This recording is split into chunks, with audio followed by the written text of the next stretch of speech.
hay aparatos que pueden conseguir y alguien que va a estar interpretando para ustedes. Entonces, por favor, que vayan a la mesa ahí atrás y pueden conseguir el aparato y va a estar interpretado español. Gracias.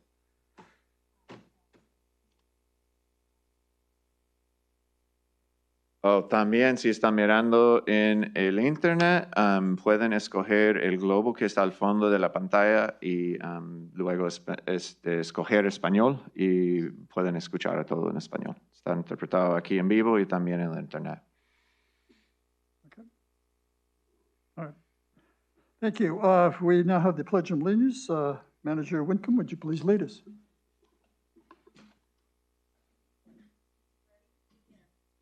I pledge allegiance to the flag of the United States of America and to the republic for which it stands, one nation, under God, indivisible, with liberty and justice for all.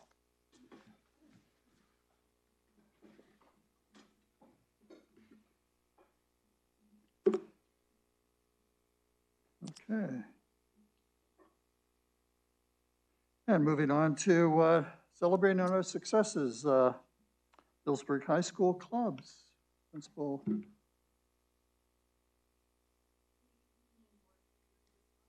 Nope. Can you hear me? There we go. We are so excited to be here tonight to present the wonderful clubs that we have on campus. This is all student-driven. They have their presentation, and we have a slideshow for you. So without further ado, let's let our students get up here and show you what they have to offer. Please welcome Nathan Ross.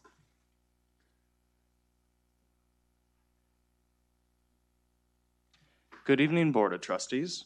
I'm Nathan Ross. I'm a junior, and I'm the president of a club currently.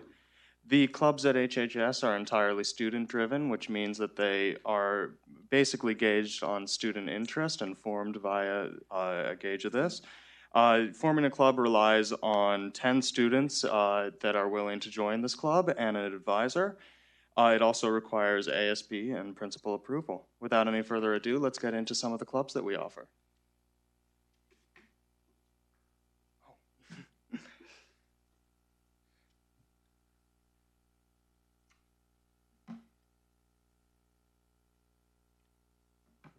Good afternoon. My name is Sasha Garcia, and I am a junior at Healdsburg High. I'm also the Eco Arts Club president, and that was recently started again and has 25 members. One of our larger projects is a recycling and composting awareness campaign due to the Senate Bill 1838 that went into effect in January, which mandates the reduction of materials going into landfill. A representative from Recology actually spoke to us this morning, and we will be starting to make posters and sandwich boards to help educate other students about putting waste into the right containers. We are also designing and building new storm drain plaques for the city to raise awareness about toxins and plastic waste washing off streets and into our rivers. We are starting several new murals in town with ecological themes, on which will be on the Raven Playhouse, and one next to Black Oak Coffee in collaboration with the Sonoma County Monarch Project. We're also having a sculpture go into Healdsburg Center for the Arts for their show called Home that starts next week. And in April, we will be installing a handmade radio and antennas in the T. Barney Sculptures and Gardens. Thank you.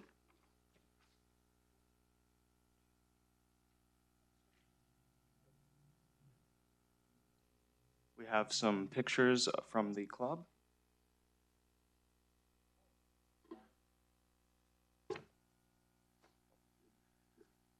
Next, we have the Bring Change to Mind Club. The Bring Change to Mind Club is currently 15 members strong. They are an organization meant to raise awareness about mental health issues on the campus. Clearly a pressing issue, considering how the quarantine has affected many students' mental health. And the HHS chapter provides a fun and safe environment to learn about and discuss various mental health topics and to share mental health information with the greater HHS community.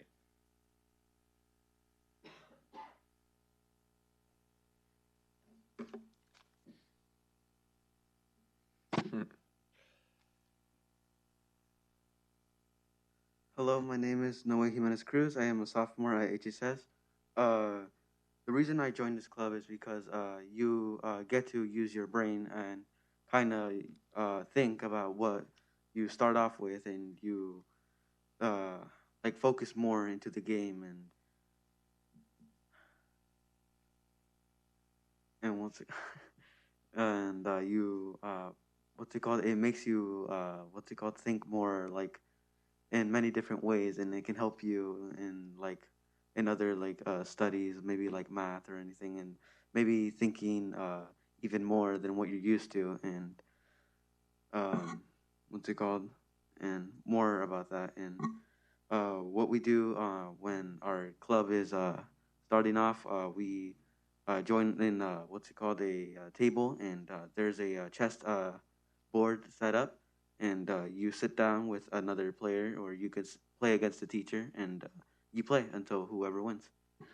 What's it called? Some highlights and accomplishments is the tournaments, where you go against another player, and whoever wins that game would move on, and the last person remaining would be the winner. And we meet in the library every Wednesday, and think of maybe extending it to Friday. The goal is probably to play with the other schools.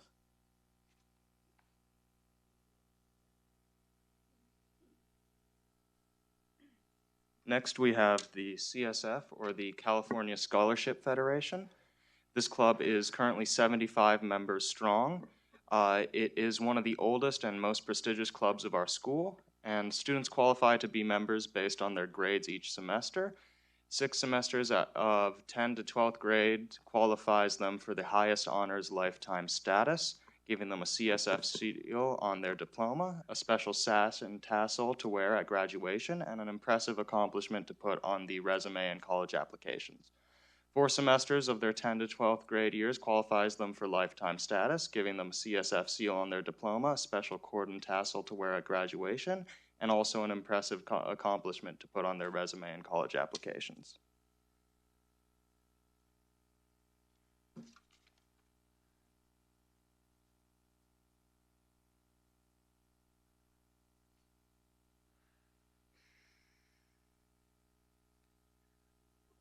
Hi, my name's Vivi and I'm a senior. Hi, my name is Becca and I'm also a senior.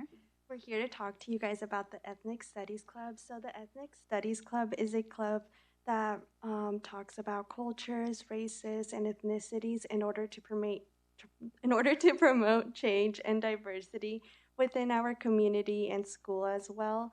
So we've done various things, but one that I would like to highlight is our project that focused raising awareness against the AAPI hate that they were going through. So we made posters and we hung them around town and in schools. And they also had QR codes that people could scan, and those QR codes would inform them about what was going on and how they could help. And our club is about welcoming others and other people for them to feel safe and comfortable. So we're also, for future things that we're doing, we're actually going to make meals for farm workers, and we're going to give them to them to show them that we appreciate them. We also have an art installation that's coming soon, and we're going to try to provide different people's stories and how they perceive art. And we're hoping to have maybe poetry, maybe ceramics, or paintings, anything, so people can see different sides of different stories.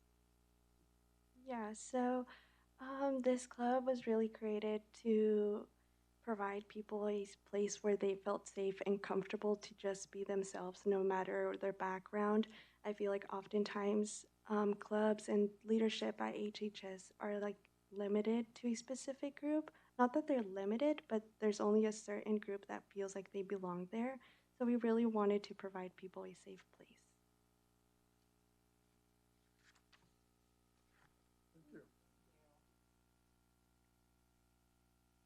Next, we have the FFA. This is easily one of the largest clubs at our school, boasting 210 members. The FFA has students that are assigned to a wide variety of projects, from science experiments to raising animals and even jobs at local businesses. They won an outstanding ag program in CA in 2021. out of over 400 schools. And they offer a CTE and Ag Science class along with their club.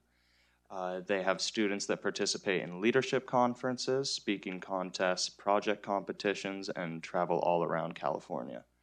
Additionally, we get to travel to conference and have lunchtime and evening activities each month. Here's some pictures of the club.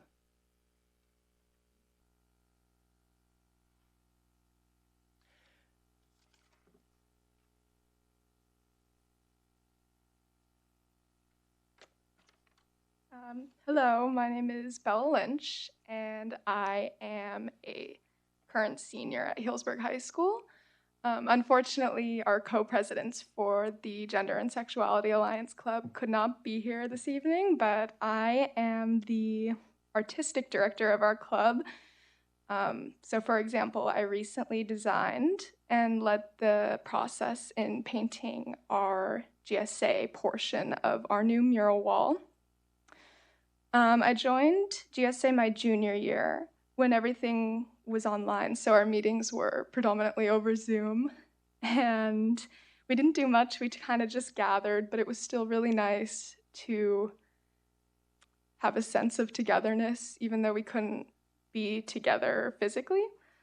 So originally I joined because I just wanted to be involved in more clubs, and my friends were the co-creators, but also the aspects of activism were and still are really important to to the members of our club, which really affected my decision to join this particular one.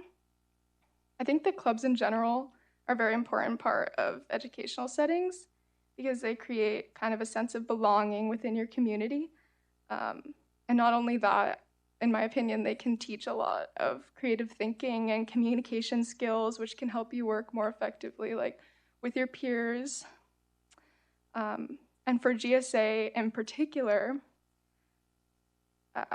that sense of belonging and promotion of inclusivity is really like the main goal of our club. A lot of students may not be getting that support from their families or their friends. So we're kind of here to make sure that they do, at least in the form of our meetings. We meet once every Friday during lunch, and we're just here to provide a safe and comfortable environment for students to speak on issues, or they can just simply be in our meetings and just be surrounded by others who are like-minded or maybe going through the same experiences. I think this club really helped my future self by giving me more confidence to reach out to others and to speak out on topics that I'm passionate about. And most importantly, this year, it was a really big creative outlet for me. The mural, which we got to create, was probably the highlight of my entire school year. And that was a really big accomplishment for our club, and I think there's 3 other clubs featured on the mural wall, and I'm not sure if you guys have seen it, but we're really proud of it. And it gained the attention of our mayor, so he's helping us for funding our future projects. We've done like movie nights just to fund our club, and yeah, I guess I think that's really a powerful aspect of art, is that it really brings people together, so that's why I like being the creative director. And for example, just like I've noticed so many more people sitting in that courtyard ever since the walls have been really colorful and kind of been given meaning. So yeah, that's kind of all I have to say. I don't have much else. Thank you.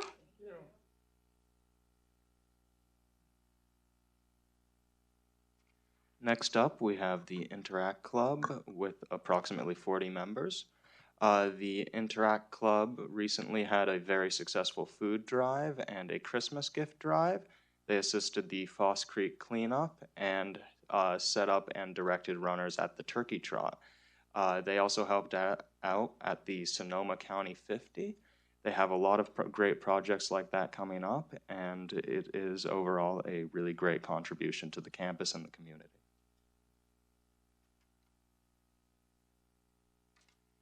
Next, we have the Key Club with 20 members. The Key Club offers community support throughout Sonoma County. This has been a challenge due to COVID-19, but they managed to help out and volunteer at local food banks and provide toys for children in need around the holidays this past winter.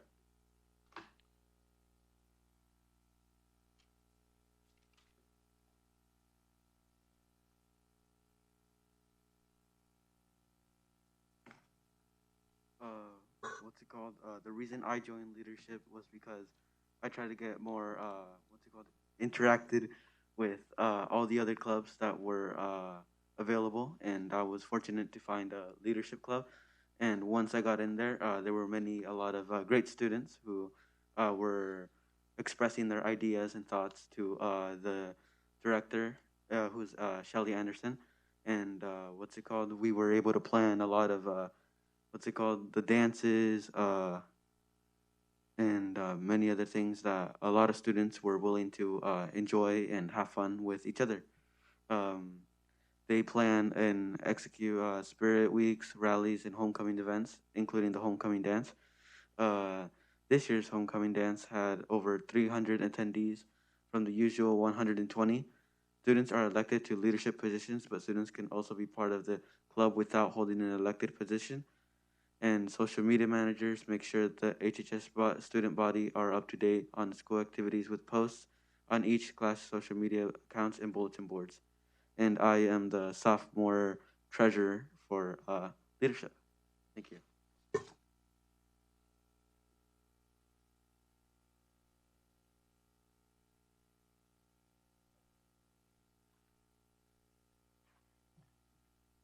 Hi, my name is Crystal Angel, and I am a freshman at HHS and currently the president Mayo Club. Mayo Club stands for Mexico American Youth Organization. I obviously just joined Mayo Club this year since I am a freshman. However, my sister was part of the club when she was in high school and really enjoyed it, and I've also heard many great things about the club. As a club, we work on spreading awareness about the Mexican culture with our community and its importance.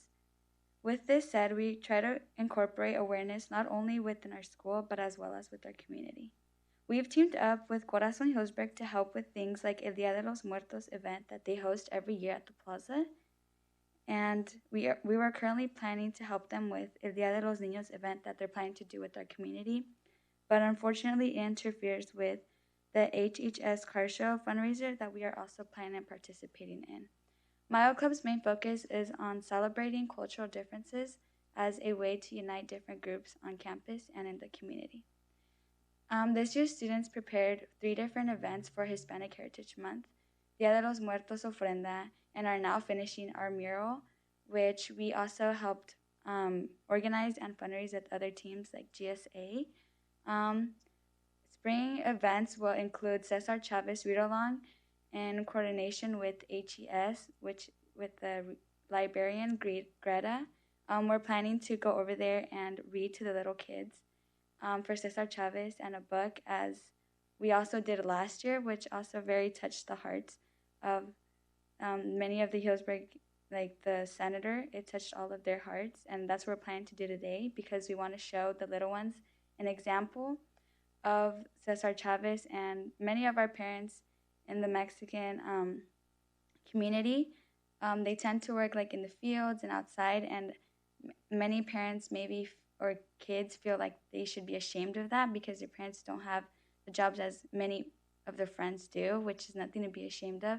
And that's something that we want to show our community and students, that it's nothing to be afraid of if your parents do a job that's not sincerely the same as your friends that is from another ethnicity. Because many of us, like brown people, we tend to face many challenges like racism or classism, but we just want to show awareness that we shouldn't feel afraid to come out there and embrace our ethnicity.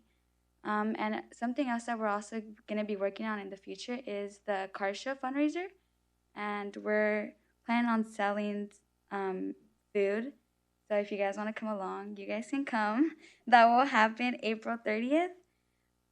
We are also planning on Día de los Muertos Día de los Niños, at Fitch Mountain on March 29th.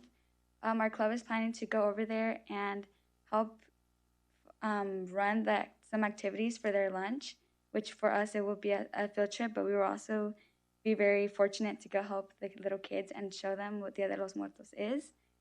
And that is pretty much it. Thank you, guys.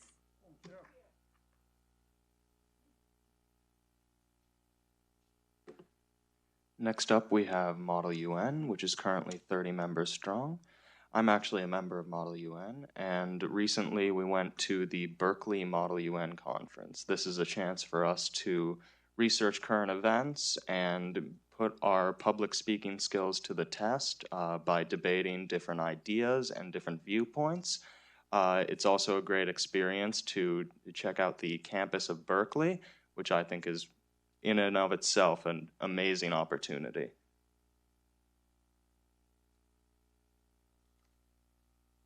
Next up, we have the Mountain Biking Club, which is one of our newest clubs. The Mountain Biking Club participates in the Mountain Biking League, which is umbrellaed by the Santa Rosa Composite Team. They race and participate in the Northern California Cycling League with races in February, March, and April. They have 3 practices a week and 1 fun destination ride each weekend. And the main purpose of this club is, of course, fun.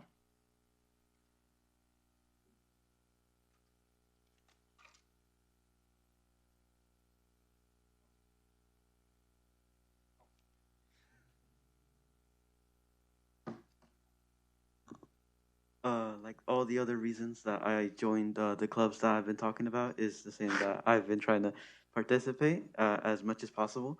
And what's it called? What we do as a club is we practice our skills on certain like a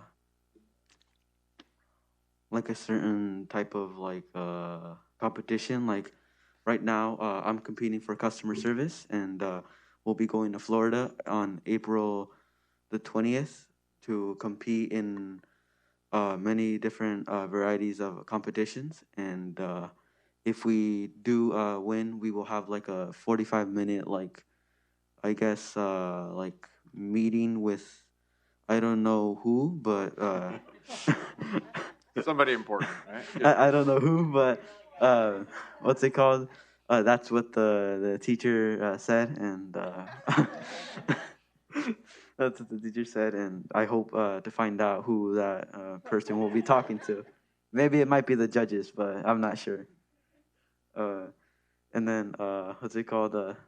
Some of the highlights and the accomplishments were the 3 years of career technical enrichment, leadership, and competition at the regional and state level. This year, we have sent 25 students into competition in various fields, from engineering to baking, firefighting to computer science and culinary arts and entrepreneurship. Founded in the fall of 2019, they have grown by 25% each year, hoping to have their first students qualify for the national competitions this year, but as they go back in in-person events this April in Los Angeles. Thank you.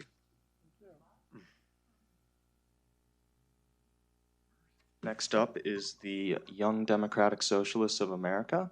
I'm actually the founding chair of this club. I founded this club because I felt a certain disconnect from politics on campus with the entirety of the student body.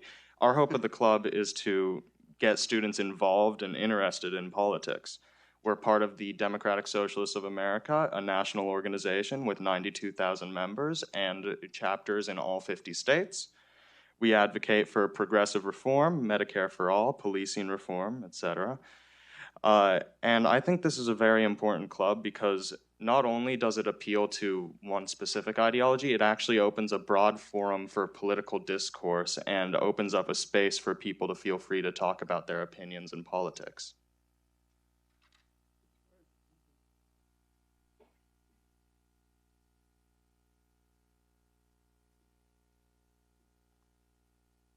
Hello again. Young Empowered Women is a place where we accept women, or of any gender, but it's specifically to make women feel safe, feel comfortable to talk about certain things, but we also like to help the community. So, some of our highlights include fundraising for an organization called YWCA, and which is like an organization that helps women who have gone through domestic violence, and it also helps out their kids. We fundraised lots of different things for them, mostly like hygiene items, and it was really successful. We also did a coat drive, and we are delivering those coats to a local shelter called Reach for Home. That was also something we were really passionate about, especially like this past winter was really cold. And our other highlight is the hot chocolate and pan dulce fundraiser, which we did in honor of the Day of the Dead and in collaboration with Mayo Club.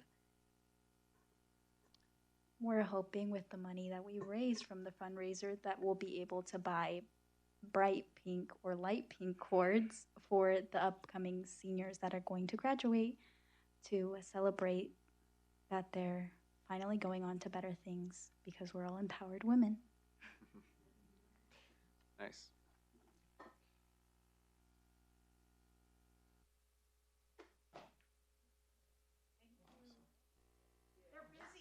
Yeah.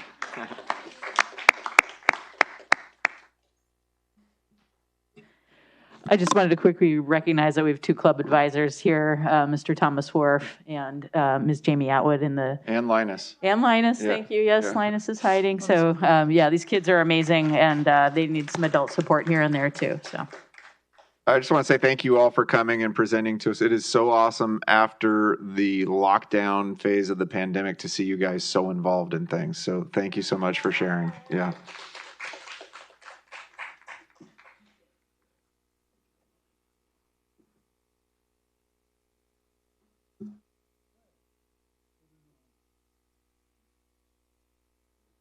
Kind of hard to compete with that, but it's not a competition. I need to read something, and that is that the Board of Trustees acknowledge receipt of the following items: sample of the HUSD layoff letter and confirmation of delivery notice, and public comments submitted electronically on item 11.1A. These comments will be read during that item discussion. And item number 10, approval of consent agenda. And do we have a motion for approval of the consent agenda? I move that we approve the consent agenda. second. Moved in second. Do we all in favor, please raise your left hand. Aye. The other left hand. All opposed, raise. No, I'm kidding. It passes 4-1 absent. 5. And our student trustee. And our student trustee. Yeah. Thank you. Sorry. And Annie. Get my glasses fixed. Okay. Public comments on agenda items. Members of the public have the right to address the governing board on any items of interest, providing it relates to the subject matter jurisdiction of the board. Your request to address the board will be heard at the time the item is being discussed. In accordance with Board Policy 9323, individual speakers shall be allowed a total of 3 minutes to address the board for a maximum of 20 minutes on each subject matter. With board consent, the president may increase or decrease the time allowed for public presentation, depending on the topic and the number of persons wishing to be heard. The president shall take a poll of the speakers for or against a particular issue and may ask that additional persons speak only if they have something new to add. Moving on. Item number 11, 11.1, student learning, and Superintendent Benjamin. Yeah, so I'm going to talk to you about COVID-19, and the big question that we all know is out there is when do we change our masking policy? So we're going to talk about that tonight. So along the lines of masking, Governor Newsom made an announcement that we're all aware of back on February 28th, that as of midnight on March 11th, schools and child care facilities, et cetera, were not required to have masking, but instead it became strongly recommended. And if you're interested, you can find the state's press release on that there. The California Department of Public Health, the same time, came out with aligned guidance as well as the even not requiring unvaccinated folks to be masked in public areas, not at schools. And then there are certain high-risk settings where masking needs to remain, such as hospitals. But like we say there, for K-12, it expired from the state level on March 11th. However, we can, and the county had the option to engage in maybe a higher level of risk mitigation should we choose. The county declined. And so we are here today to talk about what we want to do as a school district. So the county at this point, the CDC and the state are saying that masking is highly recommended, but it is not mandated. So I want to go over kind of some of the data that we have been tracking along. First, our attendance is back in the normal range, which is good. As you recall, during Omicron, it was really bad, but we are back in normal ranges. We have seen a steady decline in COVID rates on our campuses. In fact, last week we had 2 cases, which is down from, Diane, do you know what the high was during Omicron? 30 something maybe in 1 week? Yeah, I mean, during Omicron, it was pretty high, which was evident everywhere in Sonoma County, California. Currently, today, the Sonoma County case rate per 100,000, and this is a 7-day lag rate, so they take a 7-day average, is at 6.3%, which is lower than it's been since December 1st. And I would point out that would be under the threshold that would have gotten us in the old system out of purple, which we were never able to do in Sonoma County. But with the current rates, we would have been exiting that purple tier. That is no longer relevant because we don't have it anymore. But I think people still have that in the back of their head. As well, 85% of all people of all ages, so 5 to however old you are who are eligible to be vaccinated have been in our zip code. We are one of the highest zip codes in terms of vaccination rates in the county. And then additional 7% are partially vaccinated. So that's a total of 92% who at least are partially vaccinated. So high rates of vaccination, low rates of COVID, a steady decline that we've seen over time. Any questions or conversation about the data before I move on? Okay.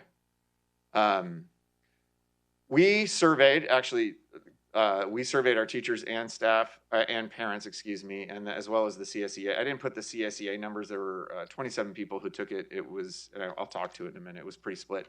But the teacher survey, the results that were shared to us by the Teachers Association showed that in elementary, 50% of our teachers thought it was okay in time to make masking optional, and then 41 wanted it to remain mandatory. Pretty split there, and 9% had no opinion. Secondary is a different tune. You can see that the vast majority of secondary teachers said that it was time to make masking optional. I think it's understandable. Students have had a longer time to be vaccinated, et cetera. So 12% of the secondary teachers said masking mandatory, 12% no opinion. Family survey, fairly similar results. Not quite as strong. We did it a little different. We didn't say masking optional or mandatory. We just gave dates when it should become optional, or should we continue on. And you see in elementary, it's pretty split. March 17th, which would be tomorrow, which was one of the options we put out for folks. 35% of parents thought that would be okay. 17% want us to wait a couple extra days, let spring break go by, and then make it optional when we come back. And then 48%, a really high number, considering we have 3 different groups there, said that we should continue with mandatory. Secondary parents, much higher in terms of making masking optional immediately, with some as well saying wait through spring break, and then a fair number saying to continue with mandatory, but far less than the elementary parents. It is relevant what other districts are doing. So all but 3 districts in Sonoma, 4 districts, excuse me, have made masking optional and highly recommended. So when I say optional, it's not that it's simply an option. We're still saying we strongly recommend that you wear a mask, but we're not going to require it, and we're not going to enforce if you don't. So around us, you see that Windsor, Cloverdale, Alexander Valley, Westside, the vast majority of Sonoma County school districts have made masking optional and strongly recommended as of Monday. So we're already a few days past. Here in Healdsburg, we didn't see the necessity of having a special board meeting to rush to it, since we had one today. Roseland, Bellevue, Harmony, and Fort Ross are the only exceptions in Sonoma County in terms of masking optional policies at this point. So, Chris, those 4 districts haven't just not decided, they actually have different. No, that's not true. I work at Bellevue. Yeah, so you could tell us what's happening in Bellevue. So Bellevue, the board has opted to wait until after spring break to make sure that there's not a surge, and so they're going to reconsider after the spring break. Yeah. I think Roseland's in the same boat, and they're part of what has to happen is a change in working conditions with employee groups, and so you have to negotiate it and talk it through. And so there may be some negotiations happening. There may be certainly parts of Santa Rosa, both in Roseland and Bellevue area, I think there's higher COVID rates at this point, maybe lower vaccination rates that they're taking into consideration than what we have here in Healdsburg. I can't speak to Harmony and Fort Ross. I'm not sure. Those are 2 smaller school districts in kind of isolated pockets. Harmony is, so you know, out Occidental area. So my recommendation, and this would be our staff recommendation. We are recommending that we eliminate the requirement and move to a policy of strongly recommending masking, thereby making it optional for students in secondary tomorrow. We are 3 days after everybody else. I think in speaking with kids, they seem to be ready. I'll be interested to see what Annie has to say. Staff certainly gave us a resounding it's time with their survey results and in our talks with HADA, and as well as CSEA. I forgot to mention CSEA. So CSEA had 16 members that voted to make it optional and 11 who said to continue with it. They have more employees than that, but they didn't all take part in the survey for whatever reason. So not voting may or may not send a message as well, right? Elementary, we would recommend, given the higher rate of teacher and parent concern that was evident in the survey, that we wait a little while longer. I think it's understandable. Vaccines have not been available for the younger kids quite as long. And I think there's questions in people's minds about getting their students, their younger children vaccinated. So we're recommending that we do it either on April 4th or April 11th for you to decide as a board. Certainly, I don't have strong feelings either way. This takes us a week past spring break on April 4th or 2 weeks past spring break on April 11th. And it would give us a time to certainly watch the rates and where things are going so that we make sure that everything is safe when we do decide to remove the mask from the younger students. Just a quick summary of recommend changes and how this would work. We have 2 plans around COVID. We have the COVID-19 Protection Plan, our CPP, which is required by Cal OSHA.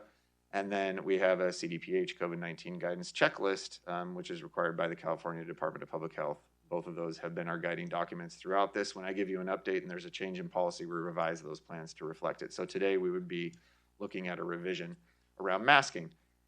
So when you vote and take action on this, if you were to take my recommendations, indoor masking would become strongly recommended, but no longer required. That said, I want it to be very clear that all students and employees will have the option to continue to mask without stigma or negative repercussions. We will be talking with our students about this. We will make sure that should you choose to mask or not to mask, that you're not being bullied or harassed for that. And we will continue to make masks available, including KN95s for our employees. So, and I can speak anecdotally that in other school districts who have made it optional this week, many, between 20 and 50%, depending on the school, of the students and staff have continued to mask. We've seen that in our own change outdoors. So we made it outdoor masking optional.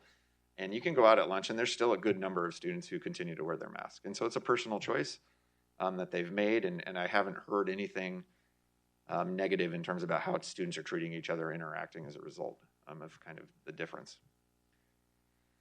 Other caveat that we need to clearly understand that should we choose to take masks off, it does not mean they are gone forever. We could choose to put them back on should rates start to rise sometime.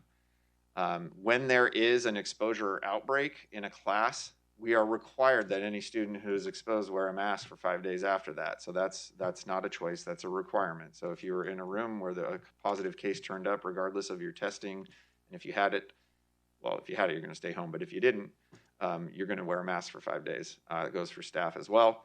And then per Dr. Mace, she indicated that should the benchmark be at 20, we're at 6.3%, 6.3 new cases per 100,000. Should it reach 20 and be on the uptick again, that she would institute mandatory masking in schools. So I think it needs to be said, everyone needs to understand that they're not necessarily gone forever, and those that are concerned about taking them off, that they know we're going to be careful and be tracking the data and make sure that we keep everybody safe, so they could come back. And they will in fact come back regardless of how we feel, should the case rate hit 20. Couple things coming up. We have been coordinating with Alliance. They have been very gracious in hosting additional vaccine clinics. We've had a couple at our campuses. They continue to have drop-ins at the community, at their clinic, community drop-ins at their clinic. You can make an appointment. You can just drop in Wednesdays and Fridays. You see the hours there, including for pediatric vaccines for the younger students. And then we're working with them to offer another clinic. The first date would be April 2nd from 10 to 2 at the Fitch Mountain campus. This will be our third pediatric focused vaccine clinic that we've had on our campuses. And the first one was so well attended, we didn't have enough vaccines for everybody. Second one was less attended, but still a good amount. And so it'll be interesting to see how that continues to change over time. And hopefully, we have such a high percentage of everybody in our zip code that are vaccinated. So hopefully we get very close to that 100%. Also, the state has provided us with COVID home test kits once again. If you recall, after Christmas, well, they said we were going to get them during Christmas, and we didn't. So about a week after, we got the whole COVID test kits, and those came in just as Omicron was really hitting hard and helped us be able to isolate and keep kids home and thereby prevent transmission. So our goal is, again, during spring break, before they return, they take a test, and so we can catch people who may have contracted it over spring break. I will say that there is, for whatever reason, less of a concern from the public health officials around travel in spring break. Obviously, if you went to a high concentration area outside the United States, I guess there would be a concern. But in general, there's a recognition that people are living their lives and interacting more with people. And so there's less concern about domestic travel and bringing things back when we talk to them. But this is just a good way with a week off to have another chance to make sure everybody's safe coming back, and then continue to test. And then, of course, parents, if you are here listening online, please register your test results. That helps us efficiently be able to track everything and make sure that we're following up and notifying everybody who's been impacted. Finally, anybody who wants to know about COVID guidance, this changes probably every 2 days. You can click on the link there and read all about the different guidance that is guiding our last 3 years in schools. And the latest iteration is at the link that is included in the board packet here.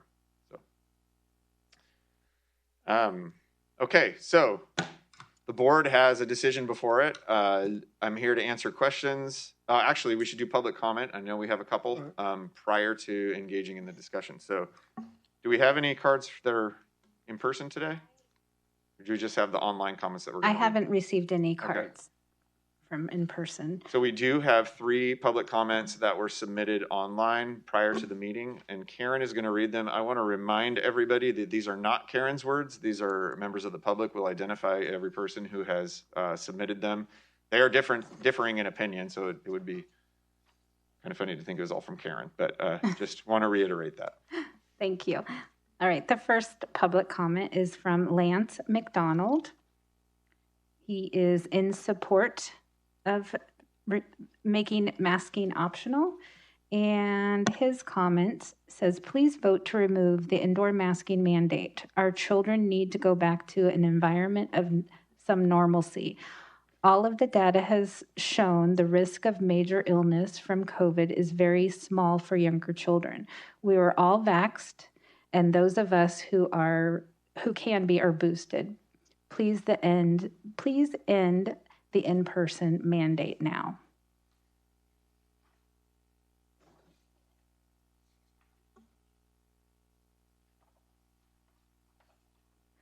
All right, public comment number 2 is from parent Maria Ortiz.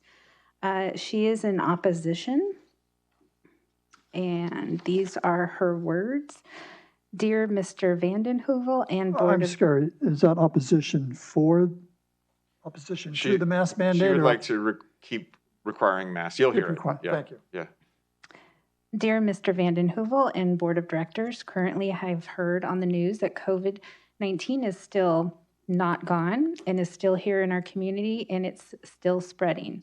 As a parent, this is a big concern to me and our 2 children because I do have underlying conditions, and so do my children.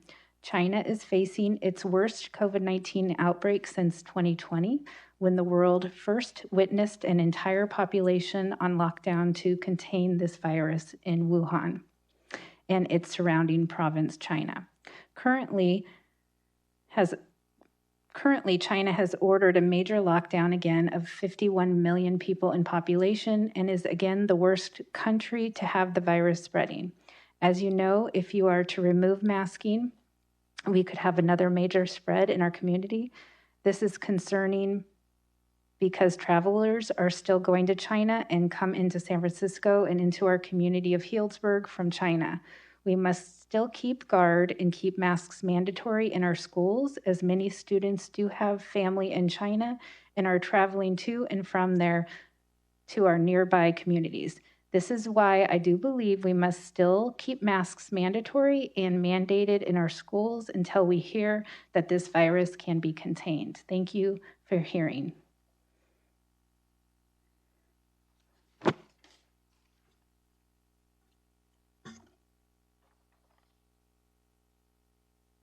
Okay, this last one is a long one, so if I'm not sure if I'll make the 3 minutes. Yeah. Okay, this is from parent Sarah Peterson. She's in support of making masks optional.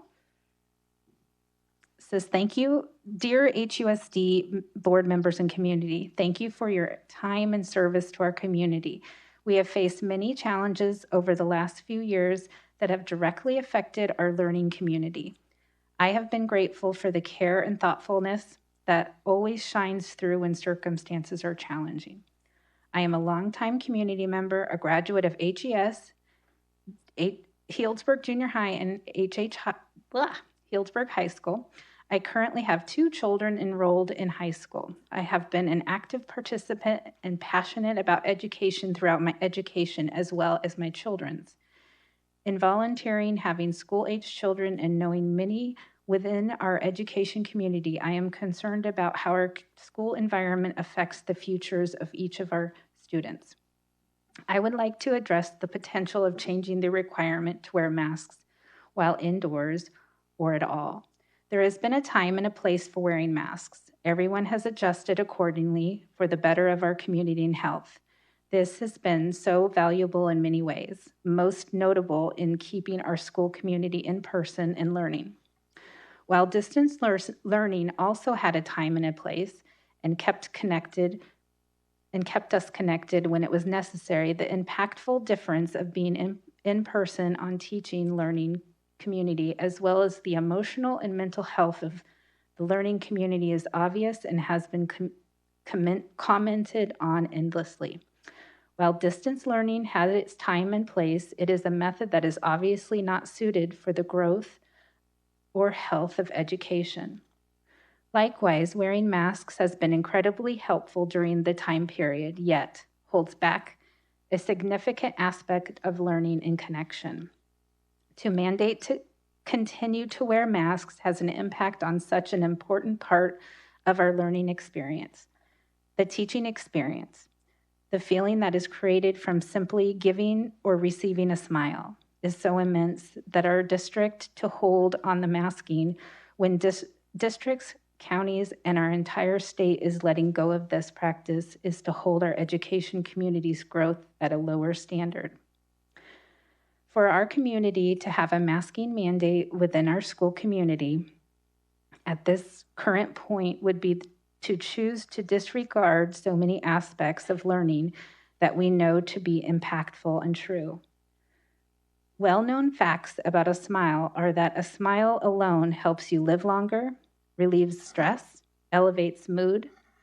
Smiling is contagious, boosts the immune system, may lower blood pressure, reduces pain, suggests success. For the one smile as a sign of confidence, they are more approachable. For the one receiving a smile a sign of kindness and acceptance? Smiling helps you stay positive. How impactful is each of these things peer to peer? On bullying, on social growth, on learning growth, on a child with a learning disability, teacher to student, teacher to teacher, even?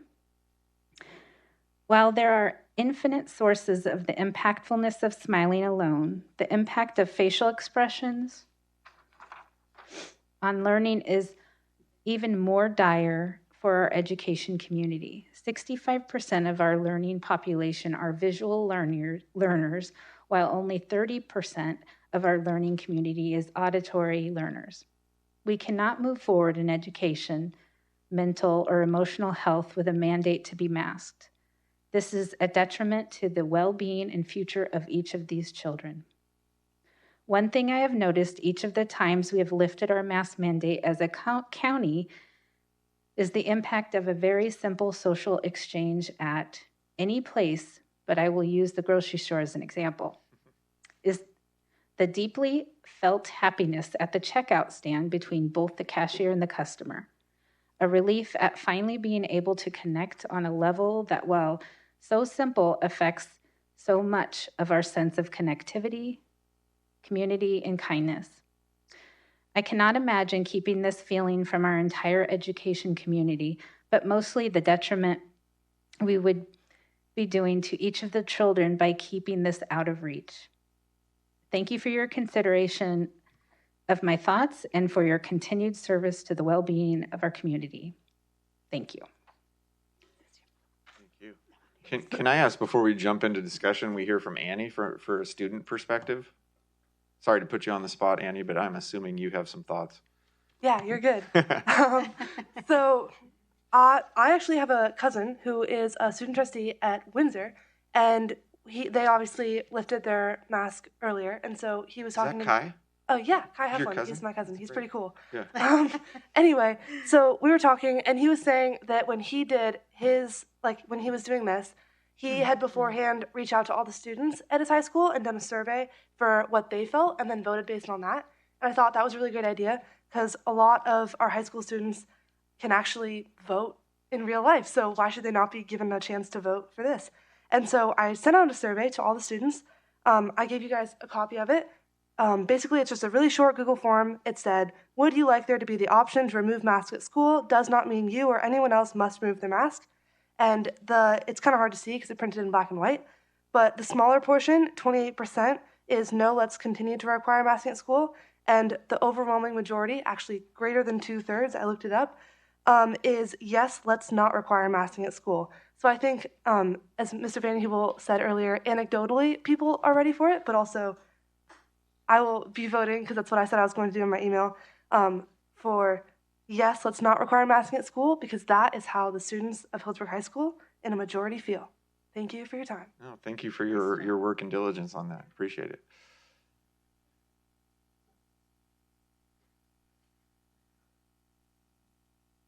Questions or discussion from the trustees? I will also point out that we received couple emails from the public too on this topic as board members. I agree with your suggestion. I think it's a prudent approach, and I'm especially happy to hear about a real focus on no judgment, no bullying around whatever your choice is. I think that's a really critical part of this for families who do choose to continue masking for many reasons, and families who choose not to, that everybody just take a breath and support each other, and not turn this into something that it doesn't need to be. It does not need to be politicized in our classrooms. No, it's right. Exactly. And so a real focus on that, I think, is really appreciated by the leadership at the schools. But I'm in support of this. I don't really have a feeling for the elementary and when exactly. I go along with whatever is decided. But I think this is a good approach, and it's prudent, and it's time.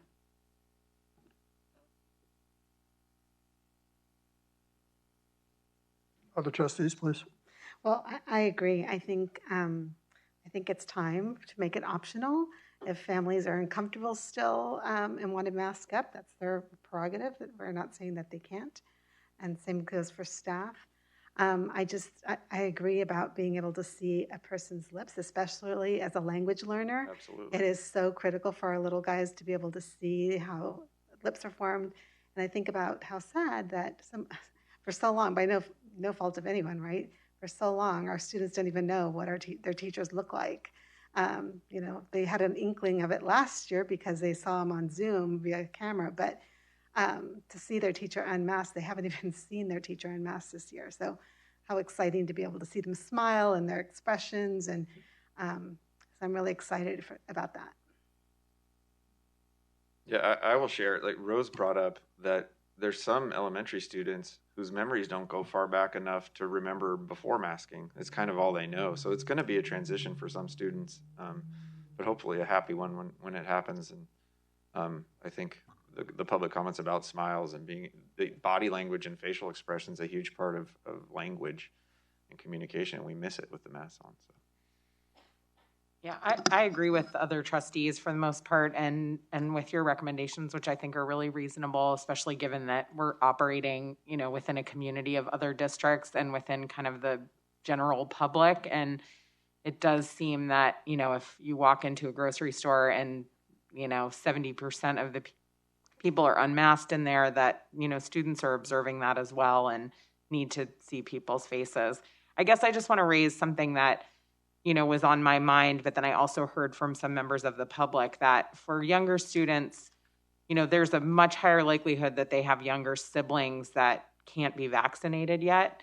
And I know just from having under 12s at the time when under 12s couldn't be vaccinated in our home, that it's very isolating to have the rest of the world kind of go on with everything that they're doing and not remembering that there's people who don't have the option to kind of fully participate in what's going on. And I have thought very seriously about that, as I've thought about this. And I think it's appropriate, if my fellow trustees agree, to make the masking a little, to just sort of like give a little more time to the younger students with regard to masking. The 11th versus the 4th of April. I don't actually know that I feel so strongly, but I certainly think after spring break, and time for people to consider their child's vaccine status, if that's relevant, and to, just prepare for whatever that's going to mean for their family, that, that there's just a greater risk of exposure at that point. So I think that kind of sums up what I think about it. I just know there's been so much, there's a lot of fear still around all of this. And I know from my own, especially my youngest son, who was in kindergarten the first, when he was in kindergarten when COVID started and when lockdown started, that he has no real memory of life without wearing a mask all the time. And he has a lot of fear around taking his mask off in any setting. Like we'll walk into a family party and we're all unmasked because everyone's vaccinated and he's putting his mask, he's vaccinated too, but he puts his mask on. So I like this idea of doing whatever we can do to make sure that the culture is supportive of whatever choice people make, because they have elderly relatives, they have family members that have concerns. Everyone's situation is a little bit different. And yeah, so thank you.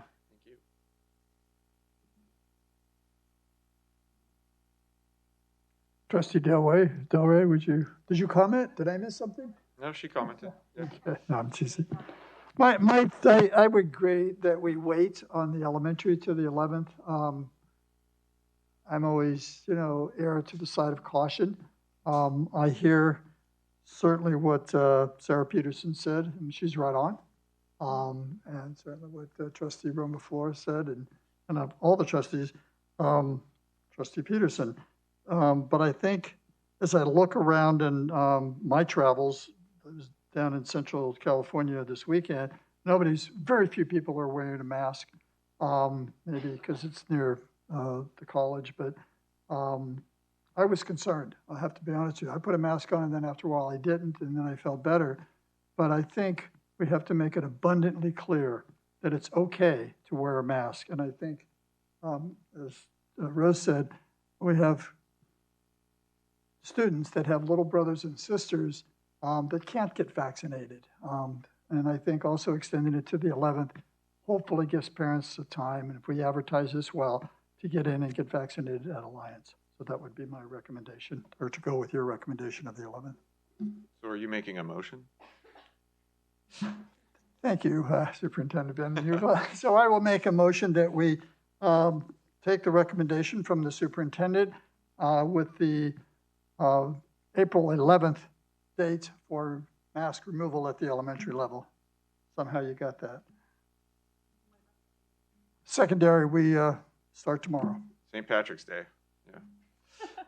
Come to the St. Patty's Parade.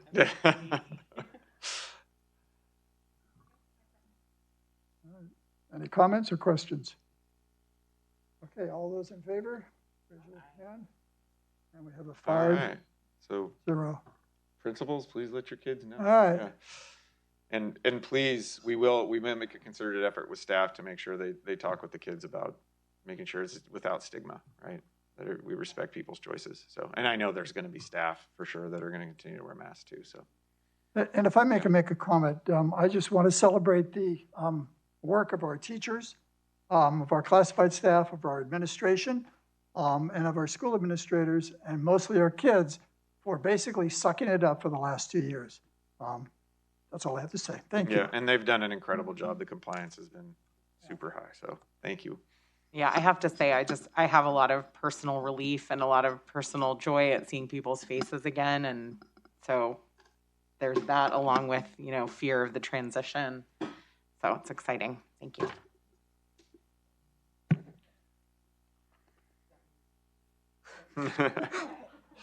Technically could, yeah. All right, moving on. 11.1B, Healdsburg High School math data update. Jimmy Atwood. Yeah. No? Here we are.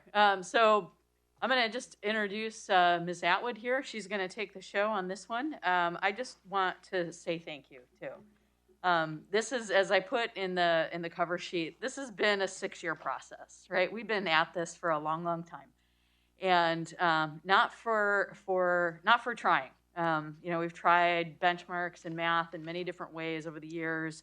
And luckily, partly due to COVID funding, because not only is she doing benchmarks, but supporting other initiatives and emerging from the pandemic, Ms. Atwood has point 2 as a teacher on special assignment to put a lasso around this and to push this forward. And I'll say, without the teacher leadership and the guidance to make this happen, we wouldn't be where we are today. So I'm going to let Ms. Atwood take the mic here. I'll stand aside just in case any questions come up that I need to help with, or maybe I have something to say.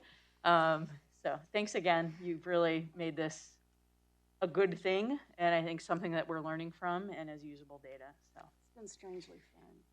Yeah. Jamie, if you can bend the mic towards you just so folks online can hear you, that'd be great. How about now? Perfect. Thank you. Or do you want to click? Do you want me to click? Here we go. So, as Ms. Fender was just saying, it's been a process. I remember my very first department meeting when I came to Healdsburg High School. We were talking about benchmarks, and we didn't know quite where to begin. Fortunately, I'd come from a district that we used benchmarks a lot, so if you know me at all, you'll know I had some opinions.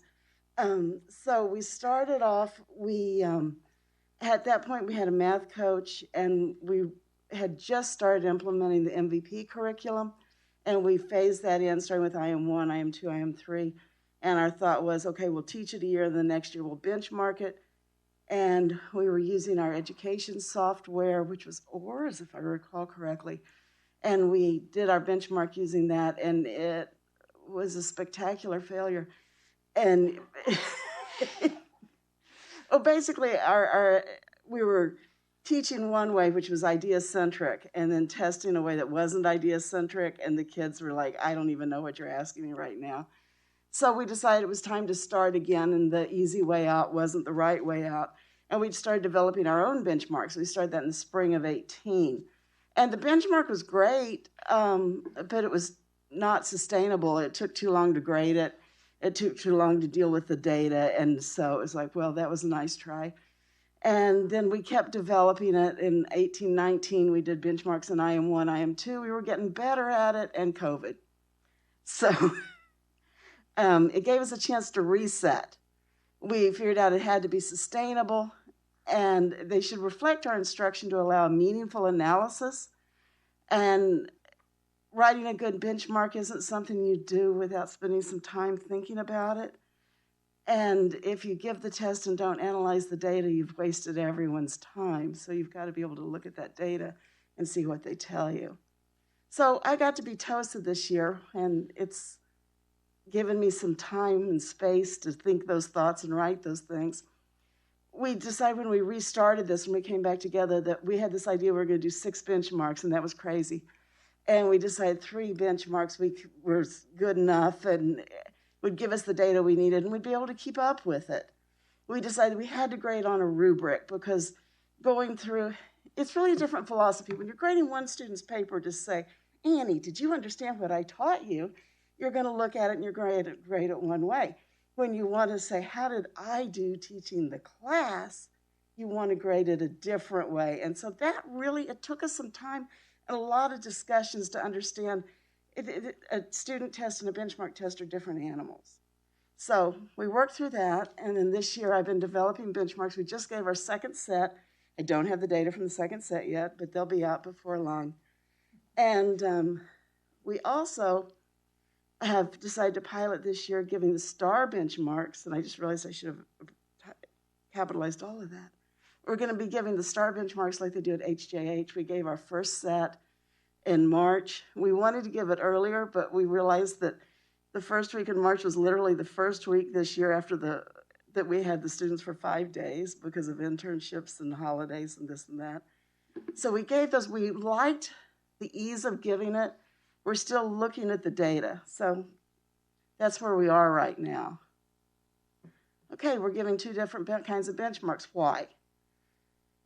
The good thing about the site-based benchmarks, I wrote them so they'd be really short. That takes about half an hour to take them and allows us to really get down in the weeds of what we've been teaching. It allows us to talk to each other. If one of my colleagues does way better on one particular benchmark than I did, I can find out why.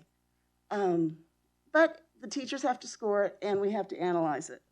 Nationally, it tests across all the benchmarks. We don't have to grade it and score it. The analyzing it is easier. We don't really know exactly what every student's taking and what their questions are. So it's a much higher level. It's not that deep down understanding level. But it allows us to compare statewide and nationwide, so then we can answer the question of, we think we're doing okay, how are we really doing? You know, you've got to actually run the race to figure out how fast you're running. So both have merit. And here's our, I'm sorry. When you say STAR, is that the same through Renaissance? Is that the same? Yeah. As high school? Okay, thank you. So here are our results. I could just give you so many numbers, but I decided, okay, let's just look and see, grouping it into, we scored on 4 points. So green is scoring a 4, which is wonderful. 3, still good. And, you know, scoring at a 2, some of the work that Ms. Fender and I have done, really digging into what does the 2 mean? A 2 means they're developing. And we've really kind of had to change our opinion of what does a 2 mean. But, so, IM1, we looked at, you know, linear growth, rate of change. That's where you begin IM1. And, you know, you can see our kids are doing pretty well. I've got a summary on the next slide. The average benchmark scores were from 2.2 to 3.3. It's a little lower than we wanted to see, but this is right back at coming back from distance learning. We were actually kind of pleased. Yeah, and 52 to 74% of the students who took the assessment were at a 3 or 4 or higher, that's pretty good. And scoring 2 or better was above 65% for all the questions. So we were able to get some good feedback. Also, we always look for variability between the sections, and there was no significant variability. Could I ask a question? Of course. On the 2 previous slides from this one, where you had the graph, it says skills assessed, and then you have question 1 through. There are only 4 questions. Is that? That is correct. Okay. So those 5 skills are in those 4 questions. Oh, good point. I'm not really good at math, so I'm just hoping you can explain. No. One question This might is- have done 2 skills, right? It might have, I don't know. Yeah. That's what I'm. Oh, that sounds Yeah. good. Now I'm going to tell you Yeah. what happened. The 5th question was on another page, and one of my teachers saw it and one of them didn't, and so I couldn't assess all 5 questions. So technology. Okay. No, I don't argue with technology. I just. There was a page 2, Okay, or thank actually a you. page All right. 5. So Thank you. yeah. So I mean, live and learn. If that was the biggest problem we had, we can live with that. Nice catch. Now, one of the things I was really interested in with the IM1 data is we have a IM1 support class. Actually, we have 2 IM1 support classes. So, you never get to know what would these students be like if they weren't in this class, because you don't get to live in 2 realities. But I wanted to see, are they keeping up? You're going to expect that if they're in support, their performance is going to be lower than the whole body of students. Otherwise, why would they be in support? But you want it to be close. And I was really gratified. Our differences are pretty much within a half of a bandwidth. And that shows that the time and effort that Ms. Calhoun is putting into that support class is paying off in the kids. It is allowing the kids to close the gap and keep up with where they're going. And even slightly higher on a question. Even Yeah. slightly higher on one Yeah. question. We did notice that. So, yay. IM2, same sort of data. Here we were looking at area models for binomial multiplication, which is such an incredibly important skill. They were starting their geometry with lines and angles and the similarity and congruence. We had really pretty good results in this. And then to sum up, we went from 2.1 to 2.8. Again, no huge variability. I always look at my students who had been accelerated to make sure they're hanging in there. Well, they usually do more than hang in there. Our students who were accelerated, our 9th graders who are in IM2 were higher than their older classmates. We've got a few students who are, I'm sorry, I got confused. Our students at grade level are scoring higher than the students who are below grade level, and that is not a surprise to anybody in this room. Our percentage students who scored in the proficient were from 35 to 63. You can see one of those was fairly low. We were just developing concepts in November, so that's important data too. And then here's IM3. Boy, they did like question 2, graphing transformations. So they start IM3 pretty much with graphing, with looking at transformations, reviewing quadratics and taking them further. And the students did well. Here's where, once again, we've got a couple of students who are 2 grade levels above, and they're performing very well. And our students who are 1 grade level above are continuing to be our highest performers. And then the rest of our students are doing, about the same level. So that is the summary of the benchmark data. Any more questions?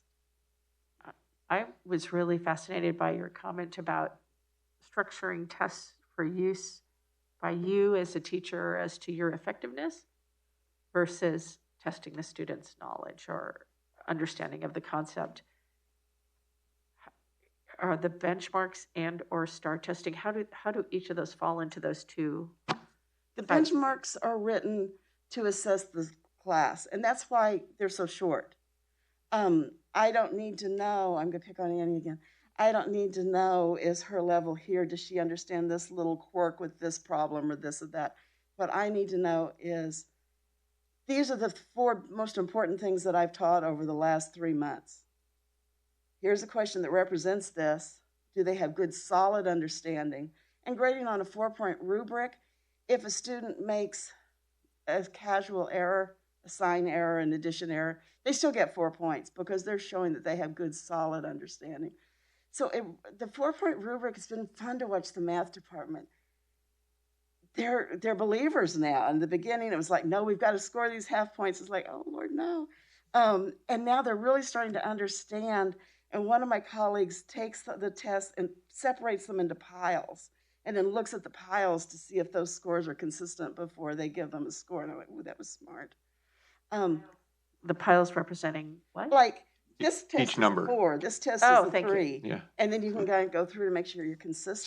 Sort of an anchoring process to eliminate Exactly. variability. Yeah, in grading. Yeah, and so it keeps you from being down in the weeds of the minutia, and it keeps you looking at where is our understanding. And I want to acknowledge just how revolutionary it is for the math teachers to be using a 4-point system on a rubric, right? That is a huge change. And so thank you for your leadership in that area, Jamie. Yeah. You mean as compared to just it's right or it's wrong? Right. Or points. Yeah. Oh, gotcha. Points. And I mean, there's a lot of good reasons, and there's also just the practicality reason. It's and you kind of have to reset your brain and how you're grading it. Yeah. Any other questions? And then the STAR testing you just did, so we don't know. Okay. I have a lot to learn about the STAR testing, but I will. Yeah, and we're, as Ms. Atwood said, we're excited that they're doing both teacher created and using a norm referenced assessment, and both the English department and the math department for the first time ever in high school in Healdsburg has administered the STAR, and they promised me they'll do it again before the end of the school year, so we'll be able to have at least comparative results for this year of the two. This is an exam, as you well know, that or an assessment we've been giving to our 1st through 8th graders for many, many years. So again, having that trend data and getting it going in the high school is promising. So, yeah. I'm not sitting down because I'm not mad. Yeah, you are. Yeah. Any Can other questions I- about math? Can I have a question? So you give these exams, what do you do? What do you do with the data? What do you do with the data? Well, I make graphs like I. No, I know, make in the classroom. Makes lots of graphs. I love my graphs. Yeah. But what I can do with the data this year compared to what I would be able to do with the data last year or somebody like me would be, okay, we were here in this particular benchmarking thing and we scored, 50% of our kids scored 3 and 4. What did they score next year? Were there any changes we made? Are we seeing a change from being back from COVID? Are we seeing a change from changing curriculum? Are we going up or are we going down? And so 1 year of benchmarking is nice. 2, 3, 4 years of benchmarking using the same benchmarks, that's when it starts to get hugely valuable. So, in fact, we were just saying that in the math meeting, and one of my colleagues said, I can't wait till we've got a couple of years of this to look at. So, I do have one more question too. So if students are struggling, is there like a reteach opportunity or? Once again, we're not looking hugely at each student. We're looking at a group. But if you see a big group of students struggling, it's obviously a reteach opportunity because you did not achieve your goal. And then you can start threading that through your instruction. I would say in terms of reteach that the classroom assessments, the module assessments that they're giving, the quizzes and more formal tests, that is more where I think we see this drilling into individual students. And we do allow, we had some dinner before and we were talking about changes in equitable grading practices that we've been working on, particularly in mathematics, and that the vast majority of students are allowed to have redos, both in terms of assignments and on assessments. And so that's been a change in practice as well. But that's less so on the reason for the benchmark and more about the classroom quizzes, tests. Is that true? Did I capture that right? Yeah, I don't think we do retakes on quizzes because you'd just be in an endless do Not loop, quizzes, but certainly on the tests. So you're saying then that if a student is struggling, you're seeing that elsewhere. You're seeing that Correct. sooner even than by the time you give them the benchmark. Okay. Because that's what you're looking for when you're testing individual students. Gotcha. Thank you. Okay. I think we're ready to go to the next. Okay. If you're done, the math curriculum adoption.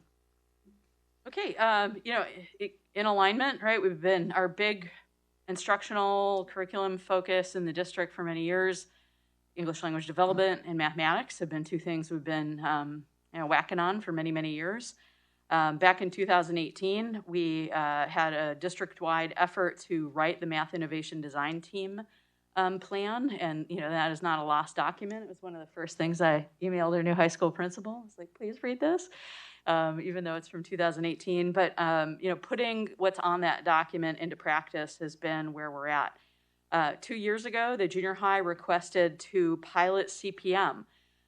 So the junior high adopted curriculum nearly 18 months before the high school did. And they too saw, well, we didn't quite get it right the first time out. And so they requested to pilot CPM 2 years ago and are in full implementation this year with CPM.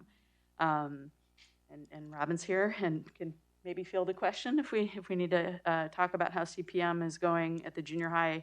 My opinion is that it's going well. It's a much more student-centered curriculum, much more about allowing for student discourse in the classroom. And so the high school teachers in, I think, this process, I'm going to let Jamie talk about this as well, was like, also said, maybe MVP, which is the curriculum that we chose 4.5 years ago, isn't exactly. And part of that came out of those early iterations of the benchmarking process, and looking too at just grades, all kinds of different data. And so just in full transparency, when both schools looked at Common Core aligned curriculum, they were told by previous leadership that was not on the table, that CPM was not something that they should be looking at. And partly that was because of the previous superintendent's bad experience with it in another district. And so that curriculum wasn't even viewed as part of the previous adoption process.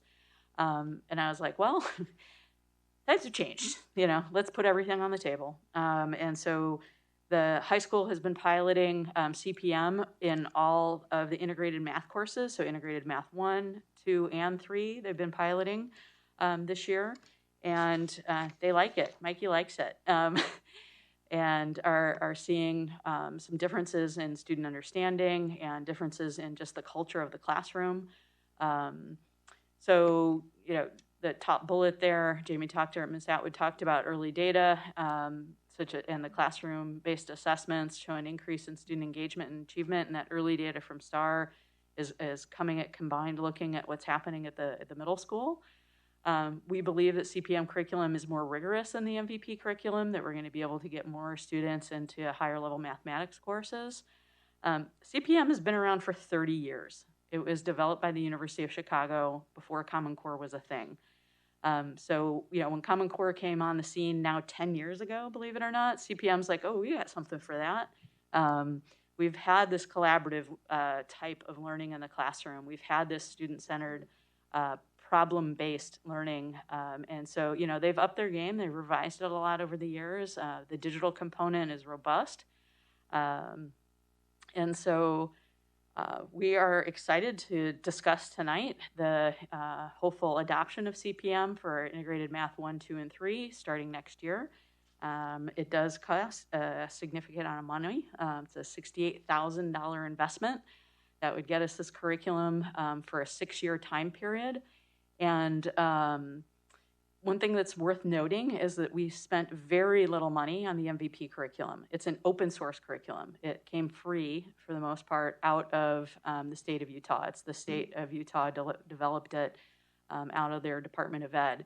And so we've paid for some training. We've paid for some workbooks here and there, totaling probably under $10,000 over the last 4 or 5 years that we've been trying MVP. So we, didn't necessarily flush a big chunk of change down the toilet while we were trying MVP because of the open source nature of this. But we do think it's time to make an investment in a full curriculum that has all the bells and whistles. It isn't, as the students were telling me when I was visiting with the ASB, they're frustrated about MVP in that it's packet and there is no textbook. They like their Chromebooks, they like their online, but they want a guide. They want something they can look at and see examples and not have our teachers running the copy machine. So, at the time, MVP seemed promising, but, things changed and we moved on. So this is for discussion tonight. And, if it pleases the board, I would request that we'd put this on consent for adoption in the next meeting. So. Any questions for Ms. Atwood? And she's here, she serves a dual role, right? She's the department chair this year as well. So not only does she serve as the math TOSA, the teacher on special assignment, but she's also the math department chair. So she's wearing that hat. Any questions or comments? Well, I'm excited that we're already starting to see real improvement, and whether it's directly or indirectly correlated to the curriculum, we'll take it. So yay, yay. And I know it sounds like a very long process, but it sounds like a good process. And if there's buy-in, and again, we're seeing improvement, then bravo. This sounds great. Thank you for your work, because yeah. Did you want to add anything? Lots of mind shift here, it looks like. I just can't stress enough how beautiful the CPM curriculum is. I mean, I could go to work for them as like their advertisement. The feeling I have every time I look at and I didn't get to teach CPM this year just because that's the way my schedule worked out, but I tutor every Tuesday at school and I see what the kids are doing. And I look at these lessons and I'm thinking, that's what I've been trying to write all these years, and here it is, and it's so gorgeous. It's rich, it's idea rich, but it's not presented at a level that you can't obtain it, and it folds back on itself and just really brings the students along on concepts. It's a night. I mean, University of Chicago is not a shabby place, so it's a really nice curriculum. I will say it's known its detractors. When you ask people why they don't like CPM, or you ask students why they don't like CPM, there's quite a bit of reading that's required. It's math in context. It's math with a lot of explanation of how it gets used in the real life and in real world, and that can be a struggle, right? It's different than doing a worksheet of 24 problems solving for X with no context, where you have no idea what X is. You don't know what you're solving for. So there is quite a bit of reading, and we're sensitive to that, given that roughly half of our students are bilingual, multilingual students. So making sure that we're taking care to scaffold and support students who might be struggling for any reason, right? Whether they're just, it's language-rich mathematics. And so that can be a challenge whether you're a multilingual student or not. So paying attention to that, and that's when you hear people talk negatively about CPM, that's generally what the negative is about. I see it as a positive. Any comments or questions? Like I said, we have time to think about it. As I said, I'll just make a quick comment because I was looking for the word. When I reviewed this in the packet, the epistemic culture, am I saying that correctly? Epistemic, thank you. Yeah. I'm not good with words either. I really like the point, as I understand it, is like, here's some knowledge, how can you use it in your real life? Not like some algorithm out here that is meaningless or whatever, but when are you going to be able to apply that? And if that's what this does, I'm 100% for it. Well, the fact that it's called gorgeous curriculum. I mean, So if it pleases the board, we'd bring it back on consent in April for adoption. Okay, great. And feel free, if you have any other questions, or anybody in the community that may be listening tonight and wants to follow up with me and or Ms. Atwood or the math department about any other questions. In the meantime, we're happy to field any questions. Thanks. All right, we have reports. So let me try this. We have reports. Healdsburg Education Foundation. There is not a HEF report tonight. Okay. HADA. See Robin?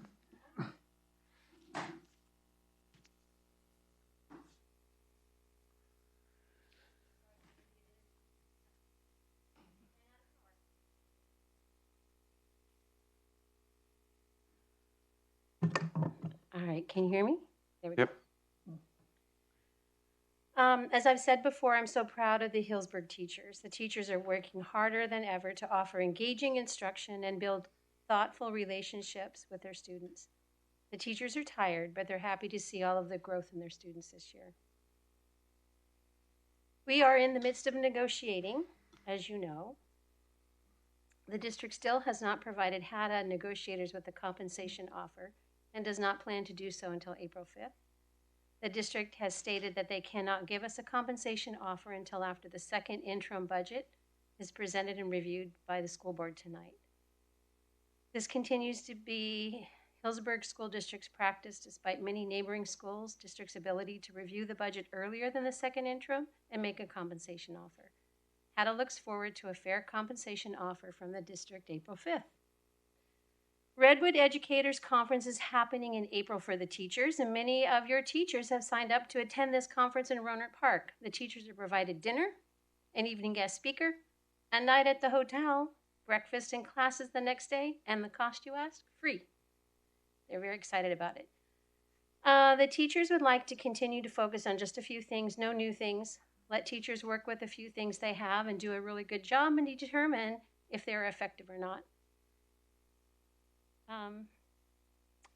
Healdsburg Elementary just celebrated Read Across America, and they celebrated with wearing pajamas, and they finished their day off with cookies from the culinary class at the high school.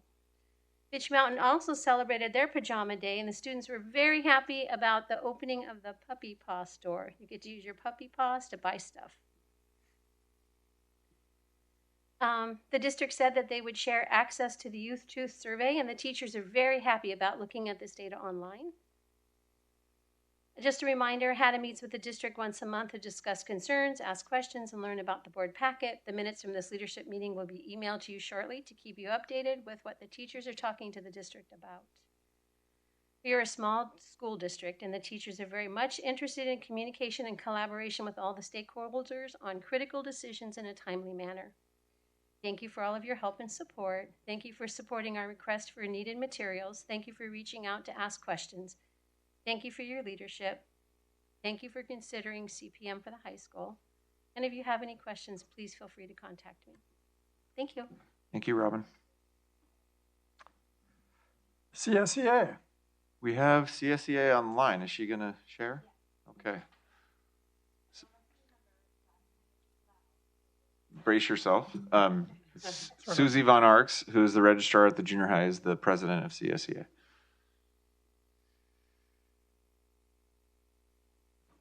Okay, Susie, you should be able to talk. Hello? We hear you. Okay, good. Hopefully it's not like I'm screaming this time. Hi, just wanted to check in and say that Susie, we're all doing, yes. Maybe you could just scoot back a little bit from the volume. Just a little. Oh, I'm too close? Jeez. I don't know. It's not I'm you. on my laptop and it's not that It's not you. It's just that unfortunately they're not able to make the volume go down. Okay, is this any better? Yes. Okay. Hi everybody. Just checking in. CSEA is doing well. We were kind of split on the mask decision, but like Chris had said earlier, there wasn't a lot of voting done on it. But I think we're all ready for it and happy to see each other and see the kids again. We don't have anything really coming up. We're hopefully negotiations sometimes next month, and we'll get that going. And otherwise, that's about it. We're just plugging along and looking forward to next week. Thank you, Susie. Thank you. Board of Trustees, do we have any reports that you would like to report? I just want to congratulate our PICA parents that participated in PICA. I was able to join them in their celebration, and lots of parents participated, and they're very appreciative of the program and the support. So I want to thank the junior high for providing that opportunity for our parents in the district. Thank you for speaking. So I understand you were the featured speaker. Any other trustees? Just thoroughly enjoyed Read Across America and going to I had TK, so, like the cutest little things ever. And I even danced with them. It was pretty fun. But it was just so joyous because I guess we were the first volunteers back in the district. On campus for, better part of 2 years. So it was very exciting. Great opportunity. And thanks to Greta, who just knocks it out of the park every time. I participated in, I also loved Read Across America. I was in a kinder classroom, and my smile underneath my mask was like from here to here, and like my face was tired from smiling the whole time. It was so great. But I also went to internship night 1 week ago at the high school, and that was my first time participating on one of the panels there. And I was so impressed. It was so much fun. It was so interesting to hear the students reflect on what they had learned and to practice their presentation skills and to be out there in the community with people who obviously really care about them and their futures, and to have them do such meaningful, deep thinking about their next plans was really exciting to participate in.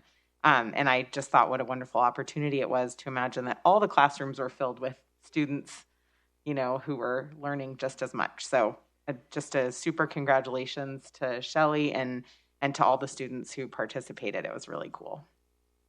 So I'd like to second that. I too was at the internship program, as I know other trustees were. And preparing for this meeting, I thought, well, it's more than just a couple of us out there. So I took it upon myself to email Shelley Anderson, who was the coordinator of this. And I said, can you give me some numbers, et cetera? And I will do this quickly. 136 students participate. Only 4 were on Zoom this year. Over 60 mentors and mentor businesses were participating, 60, which is outstanding. This is our community. She organizes the program with the junior seminar avid teachers. Let's see, let me get to this. There were 22 rooms with presentations this past Wednesday. Each had a host, 2 to 6 panelists. In my room, there were 7 of us. Over 90 mentors and community members were also able to observe and give feedback to our juniors, and we did. I mean, it was great. All in all, there were 250 students and adults that attended presentation, 250 adults at the high school. And that doesn't include parents. And we had, in our room, we had one family came in with mom, dad, a little brother, and 2 little sisters to watch the presentation. And I will say, I've been doing this for 8 years. Every year, it gets better. We had, I think, 3 of our presenters from Coppola Winery. I want to go meet Frank and say I want to go do an internship there. I mean, and all different areas that they were working in the vineyard or learning in the vineyard. Outstanding program. My hats off to the teachers, certainly to the kids, and also to our community. It's an outstanding. It's fun to be at if you haven't been at it. And if you're listening, next year sign up. It's a delightful time. And I understand next year there will be food. Is that correct?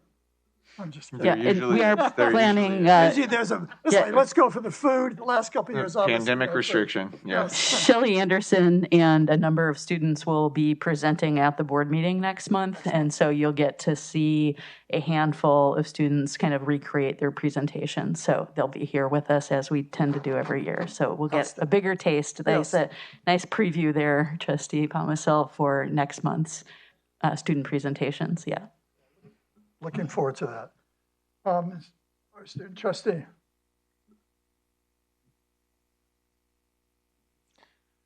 Annie, do you feel out of place without your blue jacket? With all the blue jackets out here? Yeah. Obviously, definitely feel like there's some more stylish people in the room than me. So anyway, I included in that little packet of things I gave you, it was in the 3rd page is my student trustee report. If you guys wanted notes, Miss Trustee Potmasil had said that was necessary the first time, so I want to make sure you had it. So to start off my report, at Healdsburg High, we are almost headed into spring break. I know you guys know we have 1 day left, 2. Today's Wednesday. So after Friday, we'll go into spring break, and we're all super excited about that. To celebrate, we have a Spirit Week this week. We had dress-up days every day, and we had a rally this afternoon, and that was super fun. So the ASB Club has been working on preparing for that rally and preparing for the Spirit Week, and it's culminating this week, doing great. Tomorrow is St. Patrick's Day dress-up, which will be fun. And we're also getting closer to the end of the year, which means spring sports are going on. We're also planning for prom. Graduation caps and gowns have gone on sale, and yearbook bests have been voted on and photographed. So it's an exciting time at Healdsburg High School right now. Awesome.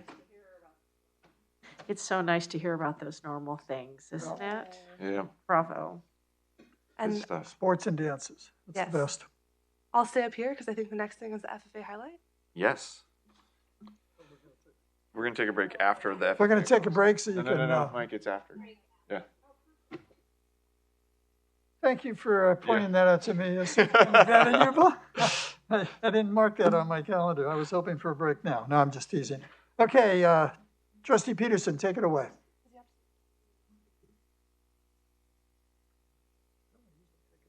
We usually do, but yeah.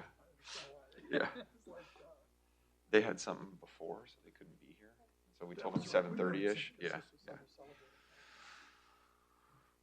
Hello again, board. So we are here tonight to showcase some of our FFA speakers. We have over 200, as you saw in the earlier presentation, members enrolled in Healdsburg FFA right now, which also means they are enrolled in an agriculture class. Through our agriculture education program, we practice rigor in our education, relevance to the industry, and we build relationships that can last well beyond high school. And we are here tonight to showcase some of that. So we're going to start off with Emma, who is competing in the prepared speaking contest. This means she has researched, written, memorized, and then will present an 8-minute speech. Tonight she'll only be presenting the first paragraph, so that it's not 8 minutes long. And Emma has competed at the sectional and regional level and placed high enough that she's now going to compete at the state level next week. One slight shoulder turn on my mom in her seatbelt and a point of her finger out the window indicated that we had successfully arrived at our destination. Before my eyes were tens of thousands of vibrant flowers in countless rows. As we passed through the entrance to the Swan Island Dahlia Farm, the largest dahlia grower in the United States, I was truly able to recognize the beauty of the American-grown flower. Currently, only 22% of the flowers used in the United States are domestically grown, with 80% of these coming from California. The Golden State's floral market is currently valued at $967 million and is the 9th largest commodity in the state. In contrast, only 40 years ago, about 75% of the flowers in the United States were American grown, significantly higher than the modern day. Unfortunately today, foreign imports from Colombia control the flower and foliage market as the largest supplier of flowers to the United States. This sparks severe controversy, seeing as we, the United States, should be helping the American farmer become successful in their practices. In 2013, a study concerning the floral industry was conducted by the California Cut Flower Commission. This presented the results that while 74% of consumers didn't know where the origins of their flowers were, more than half of those same consumers would prefer to buy local. What systems are in place to help educate the American consumer about where their flowers originate? What programs does the government have to solve this problem? The answer is the American Grown Act, which will bring the necessary attention to American flower farmers and better cultivate consumers' choices in floriculture. Thank you.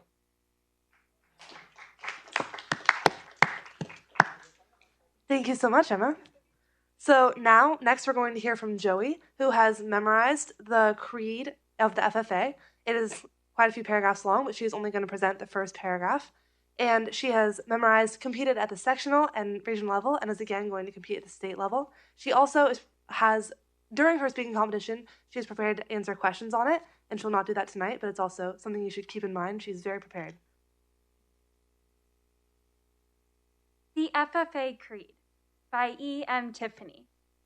I believe in the future of agriculture, with a faith born not of words, but of deeds. Achievements won by the present and past generations of agriculturists, in the promise of better days through better ways, even as the better things we now enjoy have come to us from the struggles of former years. Thank you. Thank you, Joey. My name is Abby Highfield, and I am competing as a state finalist in the extemporaneous speaking contest.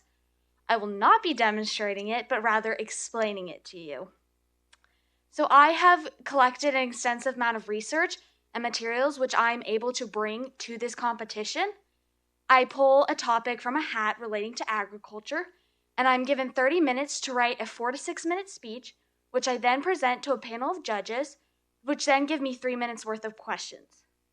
I'm also attending state as a newly elected regional officer, which means next year I will represent the schools from Crescent City to live more in this leadership role. Thank you.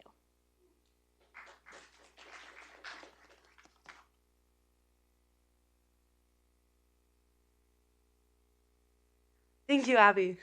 And next, we'll be hearing from our parliamentary procedure team. So they have read and researched the Robert's Rules of Order book, which is basically how you do parliamentary procedure. And they are going to present to us on a motion and debate on it, how you would according to Robert's Rules of Order. Is there any further business? Madam Chair. Lucas. I move to pay for registration and airfare for 5 students to attend National Convention. Second. It has been moved and seconded to pay for the airfare and transport for the airfare. It has been moved and seconded to pay for the airfare for 5 students to attend National Convention. Is there any debate? Madam Chair. Lucas. I think that this would be a great idea for our chapter. Seeing that the National Convention is held in Indianapolis this year, students would have an opportunity to tour Indianapolis as well as go to college and career expos. They would also have the opportunity to listen to motivational speakers to help them uplift their future. They would just bring so much back to our chapter. For these reasons, please join me in voting yes on this motion. Madam Chair. Elise. I am in strong support of this motion. As former National FFA President Luke O'Leary once said, whoever someone is, wherever they are from, they can find a home within FFA. I think we should do as much as possible to ensure that our students can find this home within the FFA organization. Vote yes.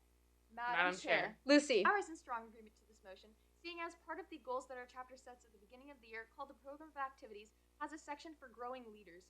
I believe that by sending people to this national convention, we can learn to grow leaders within our chapter and they can bring positive values back. Please vote yes. Madam Chair. Jack. I'm against this motion, seeing as in our Ag Bio class, we learned important fossil fuel reduction techniques, and taking a long flight all the way to Indianapolis would be going against what we learned. Vote down this motion. Madam Chair. Thomas. I am in disagreement with this motion. Because National Convention would be a great opportunity for our chapter, for our students to experience FFA outside of California, I think that restricting our paying to only 5 students would be unfair to the rest of the chapter. Vote no.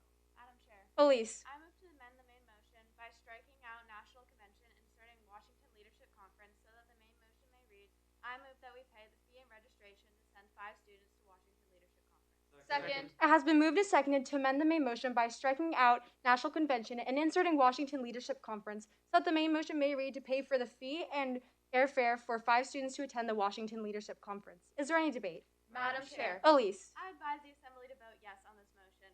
Washington Leadership Conference will allow our students to travel all the way to Washington, D.C. It is a very beneficial conference that centers around making our members change makers in their communities.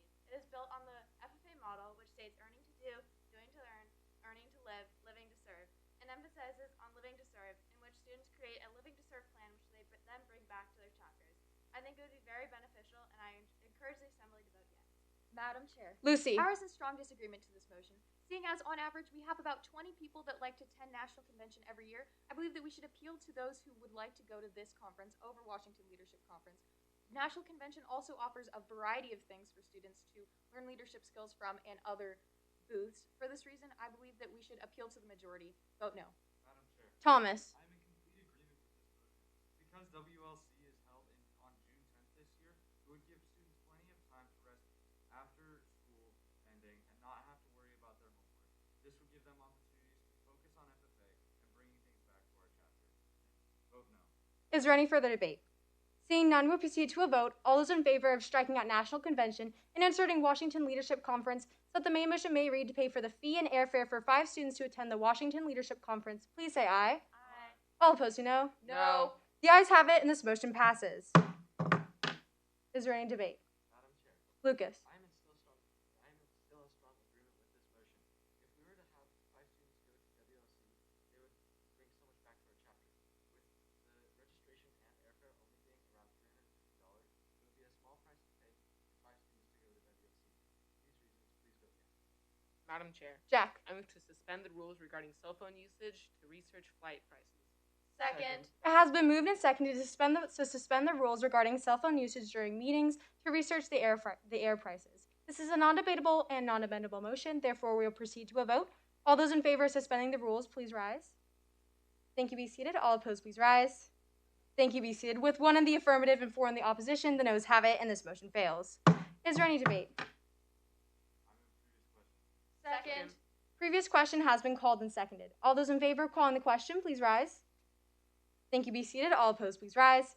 Thank you, be seated. With 5 in the affirmative and 0 in the opposition, the ayes have it, and this motion passes. We will now vote on the motion to pay for the fee and airfare for 5 students to attend the Washington Leadership Conference. All those in favor, please say aye. Aye. All those opposed say no. No. The ayes have it, and this motion passes. Is there any further business?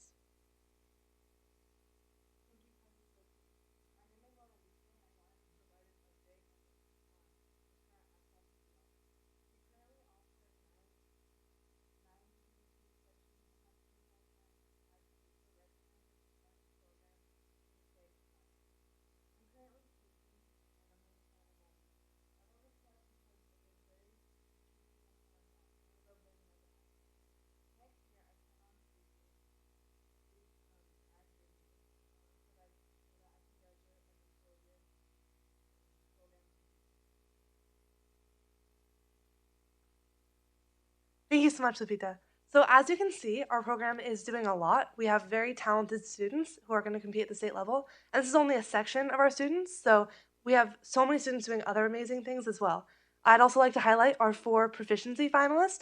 So this means, I talked about it in an earlier board meeting, but that you have an outstanding SAE. So every student at Healdsburg High School enrolled in an ag class completes an SAE, which is a supervised agricultural experience relating to the agriculture industry. And these 4 students have done such outstanding SAEs that they are finalists in the state category. And so we are very proud of them. And we are very proud of all of our state speakers. And we're wishing them luck at the state contest. Thank you.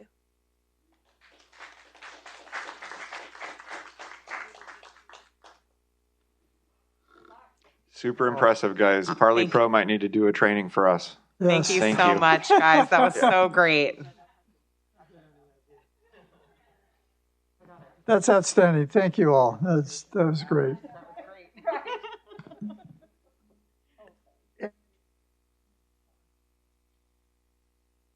And now we take a break. I'm worn out just listening to you guys. Thank you. Let's take 5 minutes, please. And Riley, thanks. Because we do have a lot to do yet. So we plan to run a robust summer learning program. We are currently hiring teaching staff. High school will run pretty much the same it did last year, 2 3-week sessions. So we have a principal hired, Dennis Perez, who's currently a teacher. He's bilingual. He will be serving along with Amy Jones-Kerr and I to support the summer school program. We hope to serve at least 80 to 100 students. This is one of those programs you actually hope to serve less, not more, because generally students are taking this for credit recovery reasons because they got a D or an F. We are currently recruiting for teachers in-house, so teachers out there, please come teach summer school. And if we can't get in-house staff, then the following week we'll put the job announcement out into EdJoin for the wider population, so we can make sure that we offer as many classes as we can. But all of this is dependent upon staffing, right? If I don't have a science teacher to teach summer school, then I can't enroll kids into a science class. So I just want to, make sure that we're clear on that. Migrant Ed is going to be happening again in person. It took place last year fully remote, so instruction will happen again at SRJC, which is a beautiful thing. So our students get the chance to be on the JC campus. These are for students who qualify for migrant education services. We have a wonderful person, Maria Ferreira, who has worked with our families for many years to help with the enrollment process. So I help manage this with the summer school principal. Mike Hauser is back. We did do Mike Hauser last summer, and the students got a couple of chances to get out into the community. For example, they went to the fire station, but we're hoping to get them out into more. So this is for our current 8th graders. Students will be 9th graders. Ideally, these are students who are English learners or have RFEP and or socioeconomically disadvantaged. We keep the group small, 12 to 15 students, so they get out there to the business places. And again, we're currently recruiting for this as well. Yes, picture, I think that's from last year, maybe it's 2 years ago. The fire station's always fun. They get to go, and also the firefighters come into the classroom. So it's a hybrid program of students working in the workplaces to see STEM in action, see science, technology, engineering, and math in action, and then put some of that application in to practice in the classroom. The junior high program, we're going to try for 2 3-week sessions, very similar to the high school. Again, this is staffing dependent. Last year, we were able to run both English language arts and math for the first 3 weeks, and thanks to Robin Doherty, who stepped up to do the math. We hope that we can do 2 3-week sessions, but again, we'll see if we can get the staff. We launched last year for the first time the Rise Up to High School program for HGH students who failed to, quote, promote from junior high. And so, we see this as a very important program to help them understand how to rise up to the high school and basically hit the reset button. So they get a first look. They get some guest speakers. Our CTE, Chef Corsino, walks them around all the CTE classrooms and talks about all the great elective programs that they can take. Our Spanish teacher was there, pumping up the Spanish program and honoring bilingualism in our district, and just really trying to make them feel comfortable. They get a first look. They get to meet the counselors, the principal, so they feel special and as part of the team before any of the other students even get there. And of course, we focus on doing some academic acceleration, talking about pro-social skills, social emotional learning, and just getting them feeling positive about moving on to high school. Bishop's Ranch, the amazing Greta Messix is again dog and a bone about this. So we have dates set for the last week of July. We'll start recruiting for this after the spring break. So we've got the forms set up with Bishop's Ranch. There's going to be an online registration as well as paper. So we're going to try to do some online registration. Greta will be involved, and Alma Diaz is also involved this year, and Alma will be volunteering up there along with Greta. Erica McGuire has been hired as the elementary summer school principal. She's not in the room anymore, so she'll be working with Greta and I to make sure that we get our kids enrolled and up there safely. So HES Summer Learning Program, we're changing things up a little bit. We're going to do the 2 weeks right after school gets out. Erica pointed out to me pretty quickly that a large majority of our our teachers are going to be in Napa at the PBL World Conference the last week in June. Most of the teachers that teach summer school are also the teachers that do summer learning. And so we were going to have a staffing shortage. There's no way we could run 3 full weeks in June because they're going to be at a conference for the last week. So instead of doing 3 weeks of half day, we're going to do 2 weeks of full day. So the academic program will go from 8:30 in the morning till 2:15 in the afternoon, kind of like a regular day. So it washes out to be about the same, actually a little bit more, because you have less transition moving in and out of instructional minutes. So two big weeks of pushing some acceleration and remediation for our kids who will be rising into 1st through 6th grade. We have partnered with the city of Healdsburg, and so students can go over to the community center once formal instruction is done at 2:15, and continue enrichment and other expanded learning opportunities in partnership with the city of Healdsburg until about 6 o'clock at night. So they'll get that 9 hours, and this allows us to use some of our expanded learning opportunities, grant money, and we're working right now, Debbie and I, with the city to have that happen not just for those 2 weeks, but to expand then to have full day program for that last week of June and a couple of weeks in July. So it won't be as academic because it's not our teachers, it's an expanded learning program with partnership. But that way, families who need support for all of June and most of July would have opportunity between the school district and the city. So we provide transportation to and from the programs. That's a big lift, right? It's something that we're worried about. So we have at least one driver we know of, but we do transport students to non-public schools throughout the summer, and we need to prioritize them. So we know we've got at least some bus transportation, and probably moving more to regional stops than 2 doors down. But we're still working on that. We provide breakfast and lunch as we do all summer, so all students and their siblings that show up get a free breakfast and lunch. And then obviously our facility staff is hard at work making sure everything's clean and safe. following any COVID protocols and whatnot. So our custodial staff and maintenance staff is on all summer supporting that. So we're towards the end of March here, and we're excited. We've got some leaderships hired, and now it's moving on to teachers and support staff. We think we've already got all the paraprofessionals that we would need to run the program. So we've had a robust recruitment of paraprofessionals, still working on teachers. And then after spring break, we'll start getting the word out and hopefully have things finalized by May so families know whether they're enrolled or not.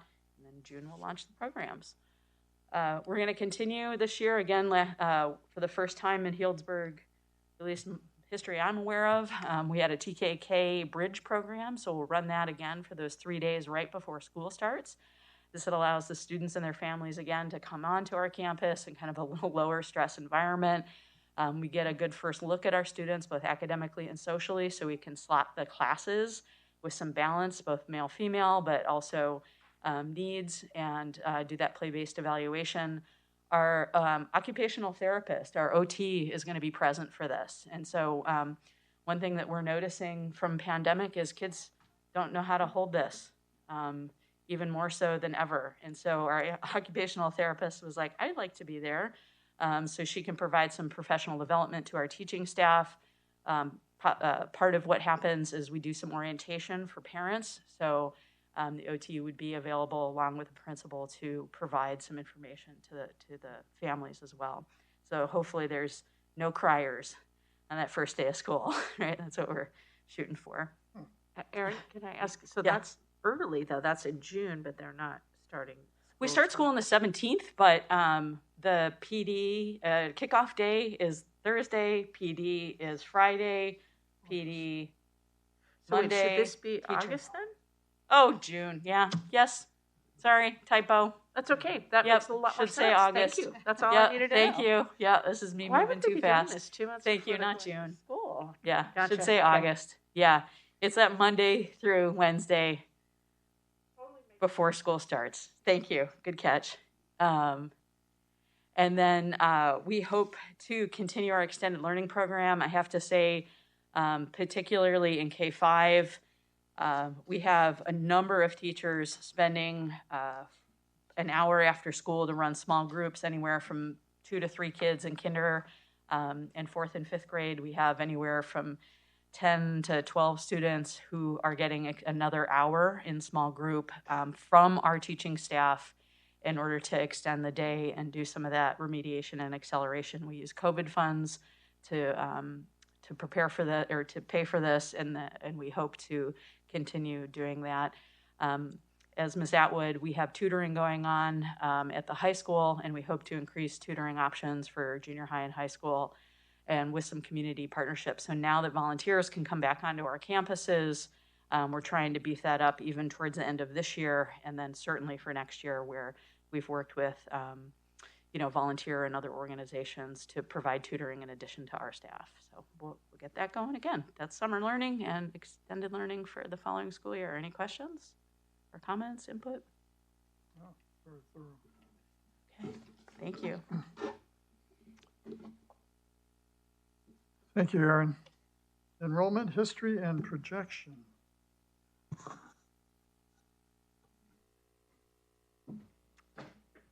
So before the pandemic, I'm trying to remember the exact year. I can't exactly. It was after a fire, which doesn't actually help me or anything.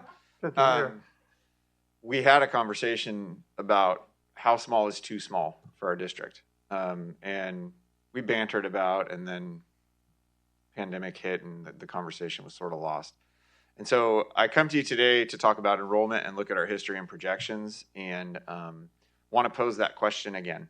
We're not going to make a decision tonight, but I do want to ask, that should we examine ways to try to generate more enrollment?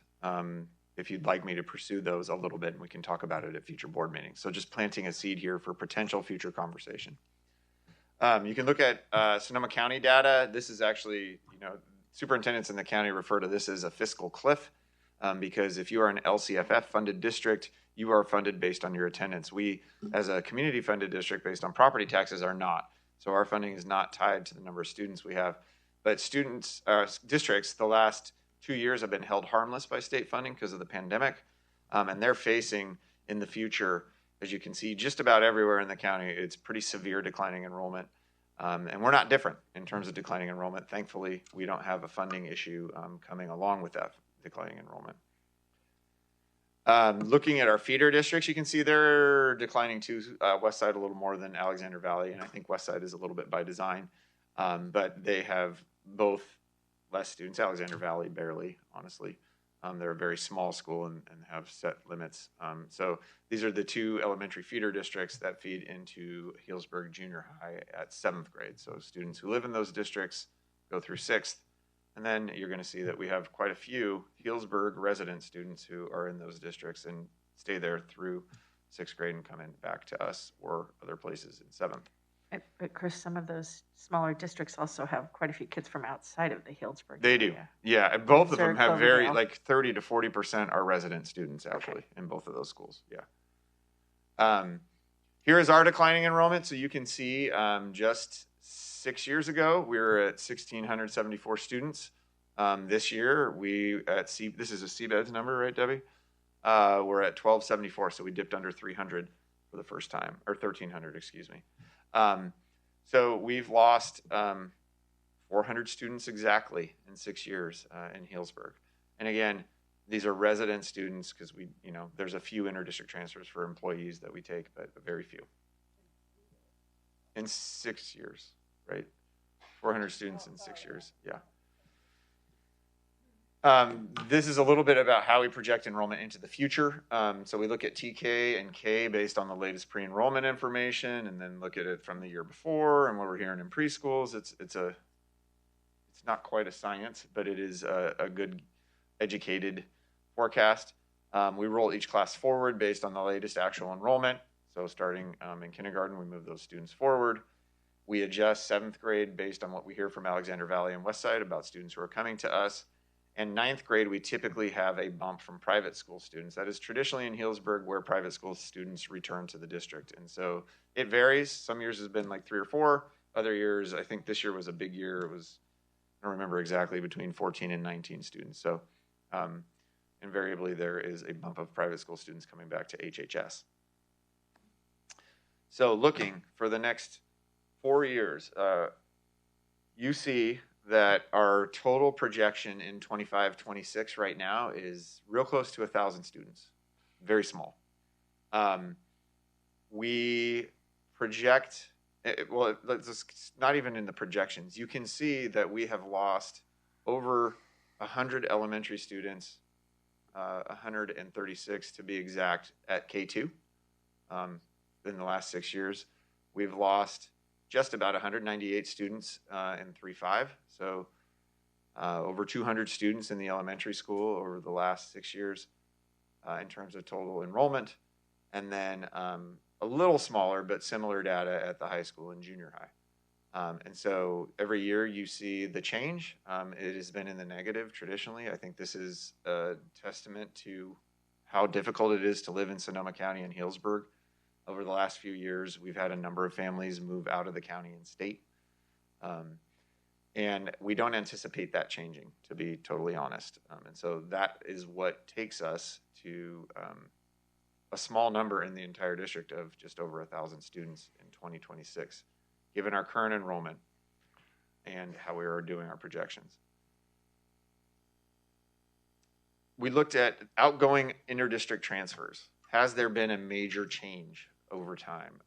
In the total number, no, but when you consider it as a percentage of the students that are coming in, yeah, it is a change. And you can see there was a bump from last year to this year. I'm not surprised to see it. I would posit that there's 2 different reasons for it. A, there is a well-documented and written about trend nationally about students leaving public school post-distance learning. I think that played a role here. In fact, I won't obviously publicly, but I could tell you a handful of families that I've heard firsthand from that's why they left. And then the charter school as well. The charter school change that we did in closing it, I think, caused some families to leave. We anticipated that would happen when we did it, and we chose to close the charter school for good reasons. I don't question that decision at all. But there's work to be done when you look at the number of students who are leaving, in particular in the lower grades. We lose the biggest grades where we're losing kids is in elementary, especially TKK in first grade. So, Donna, I have a couple questions about this chart. Is this like a snapshot of like so for example, 21, 22, it's 14 kids out of third grade. 2021 was 19 kids. So these are like compounding almost, right? Yeah, because like the third graders in 2021 probably are the same kids in fourth grade in 2020, 21, 22. Right. Yes. Right. It's not compounding because they have to turn in an inter-district transfer every year. So the kids from once they're out, typically they stay out for a time, maybe come back to us at junior high or high school.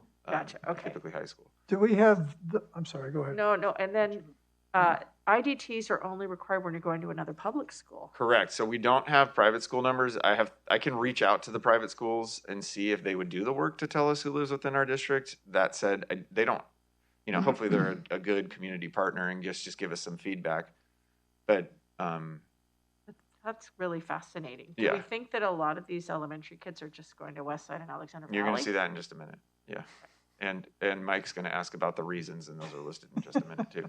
Am I right? That is what I'm going to ask. Okay. Do they give a reason why they're? Yeah, the form actually demands a reason. It's a countywide form. Right. The other thing that's worth noting here is that there are districts who do not approve IDTs leaving.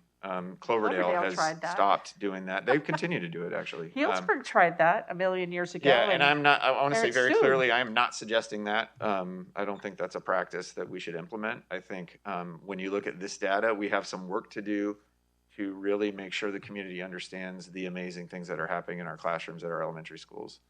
In particular, TK and Kinder, we have amazing teaching teams in those grades. And we need to get the word out, right, and do a better job of combating some of the families who are making the choice to leave. So these are the requests. Oh, actually, let's start on the left. You see the schools requested from the students. 50 of our students have left for Alexander Valley.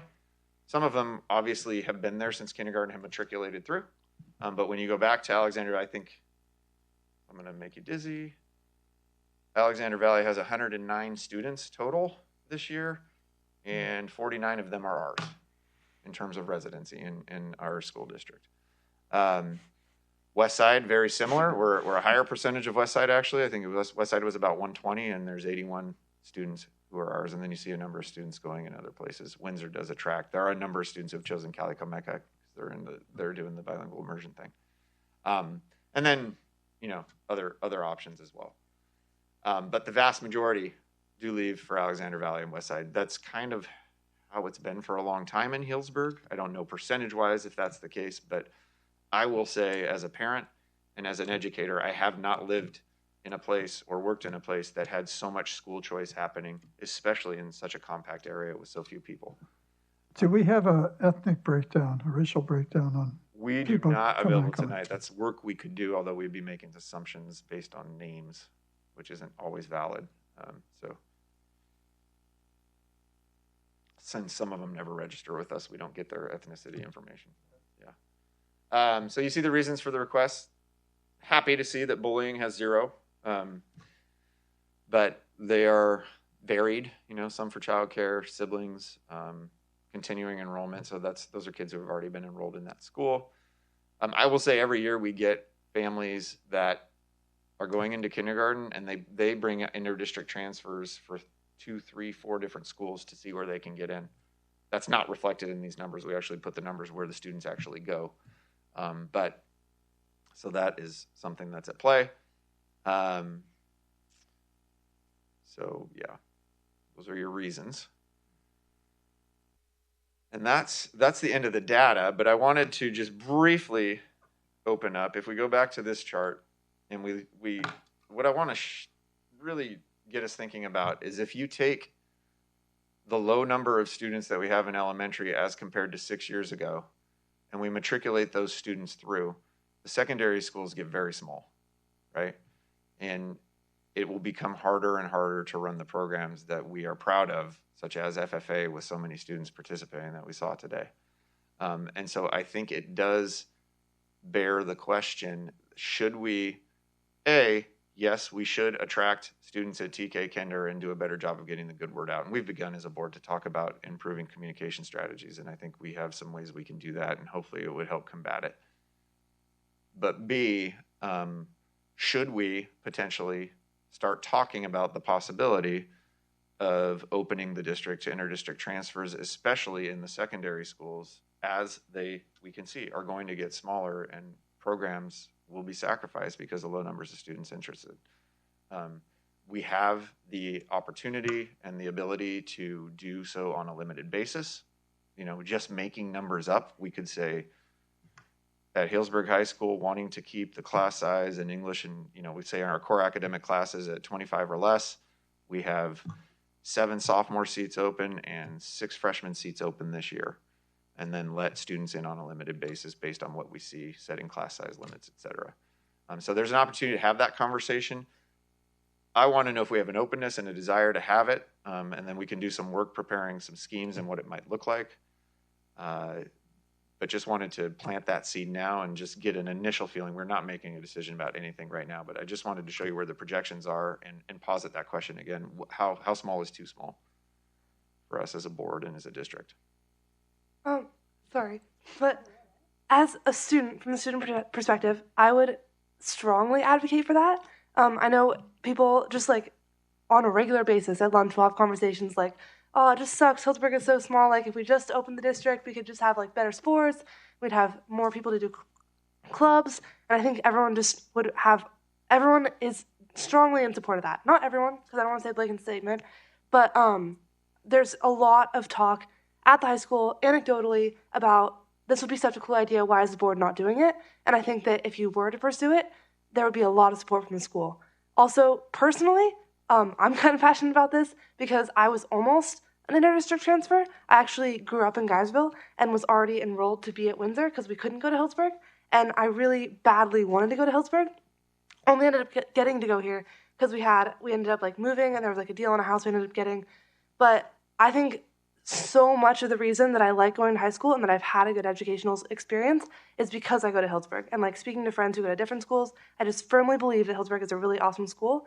And it would be so much of a benefit to open that up for other kids who maybe like live in Guysville but can't go to Healdsburg and really want an ag program, but Windsor doesn't have one. It's like things like that I think it would really benefit students. That is the end of my comment. Thank you. Thank you, Annie.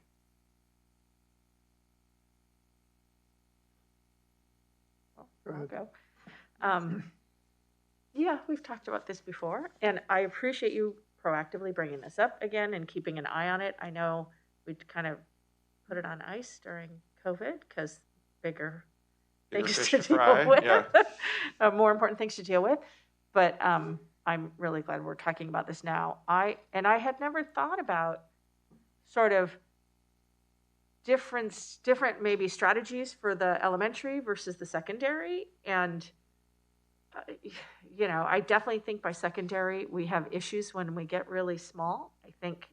All the things you said, I know I heard the same thing from my kids, and the school was notably bigger back when they were here, and they said the same thing. It's so small, But I think to be able to offer the breadth and scope of things that we can offer at the high school, you do need a critical mass of students to be able to do that.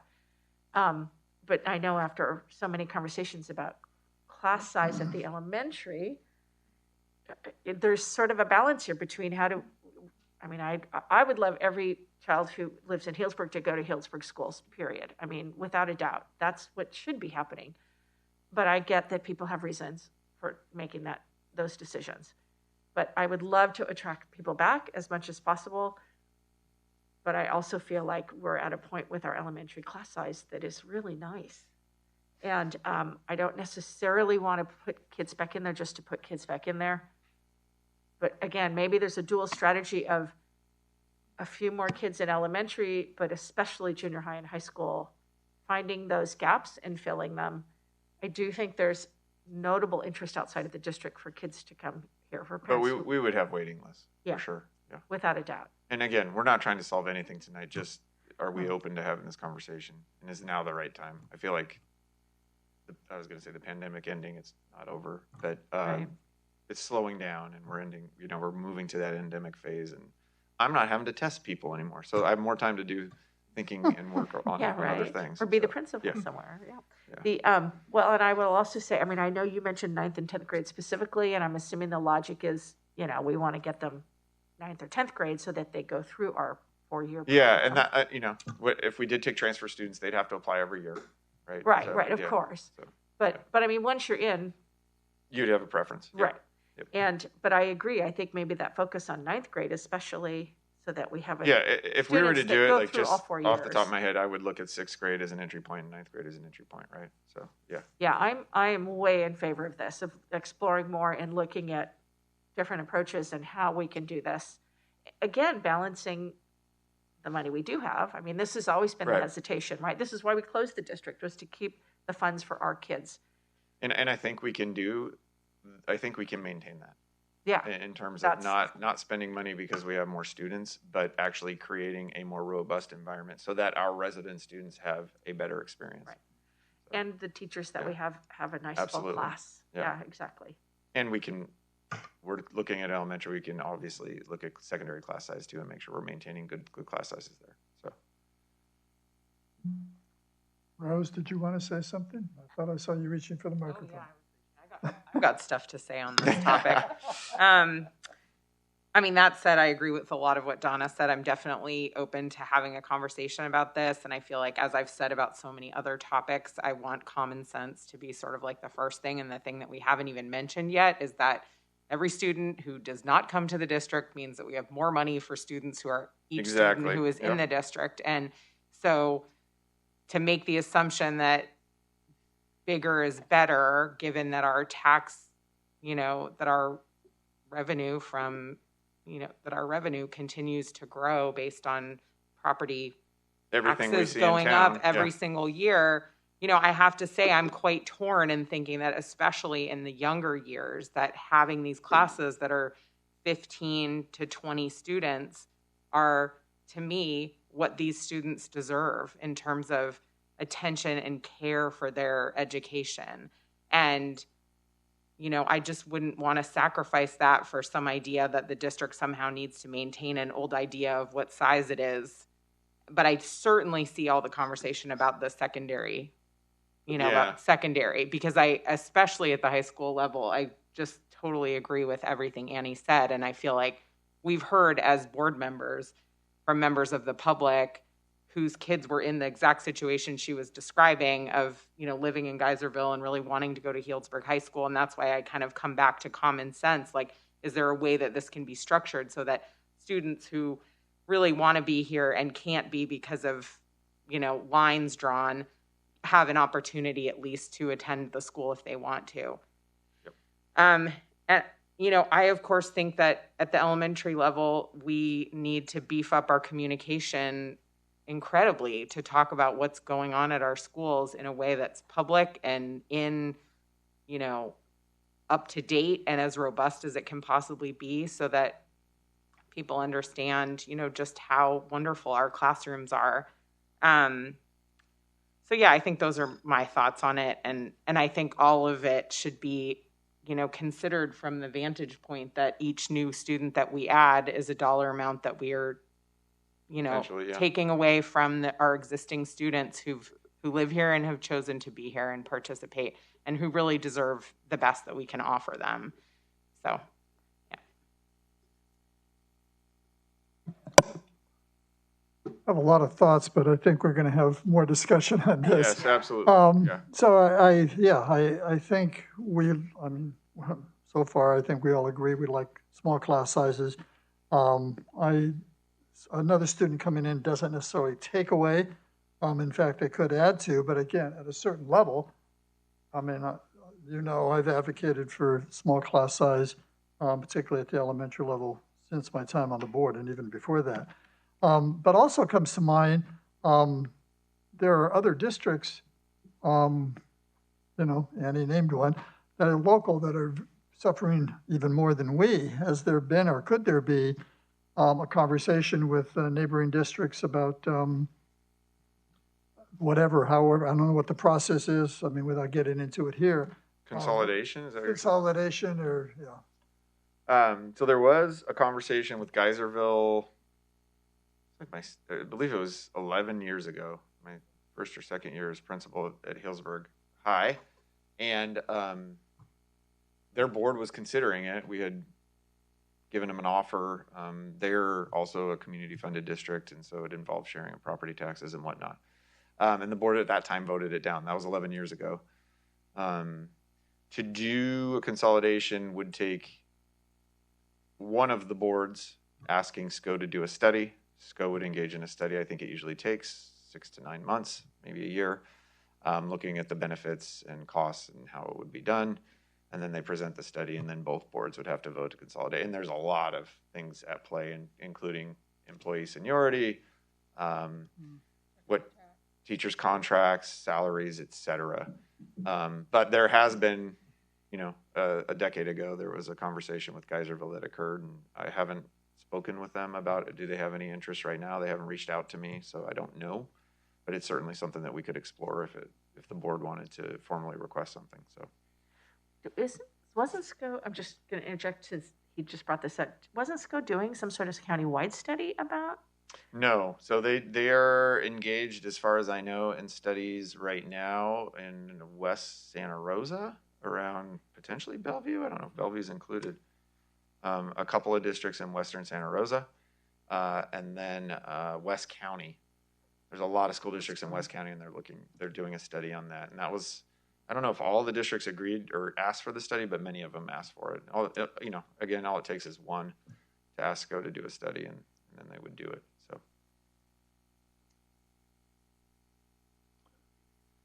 Okay. And I do think that's an interesting idea. I don't want to. It's sound a like political the usurper. move, right? Right now it's Yeah. a really bad political move. It feels very, I don't know, like It's a little territorial. big district and a little district. But I think it would be a really interesting thing to explore in just a casual way. Like we can, whatever. Unofficial. Yeah. Since I know anecdotally of a number of families who from Geyserville that were really interested in sending their kids here and couldn't. Yeah. I have a handful every year that ask. And so not there's something wrong with Geyserville, but I know it's very small and it just doesn't meet the needs of especially in secondary. You kids. can't, I don't know off the top of my head exactly how big they are, but it's less than 100 kids, 712. You can't have a comprehensive experience. Right. But isn't that the kind of thing that we can consider as a board, independent of any consolidation, in terms of what our qualifications would be for accepting students from outside of the district? Yeah, so we can set criteria. There's some legalities around that. You can't discriminate against any class of person. So it would, we'd have to watch that. And I have some knowledge about that based on the conversation we had pre-pandemic. So yeah, that would be independent of consolidation. I'll be super interested to hear what the public has to say about this topic and kind of who comes and speaks up and what their thoughts are. So anyone wants to let us know. There's interest, it sounds like, and we can have it in some future board meetings. Okay. We did have some public comments. We did. 5 years, 6 years ago? No, it was maybe Was it last? It was the Kincaid fire year, because that's why we put it on hold initially, Oh, and then we that's were going to right. revisit About it. 3 years ago. Yeah, I was new on the board. Time is weird now. It is, yeah. And then I've had people reach out Yeah. personally as well. And Okay. Thank you very much. Thank you. Thank you for bringing this up, for lack of a better word. Okay, 11.2, school business, secondary interim report.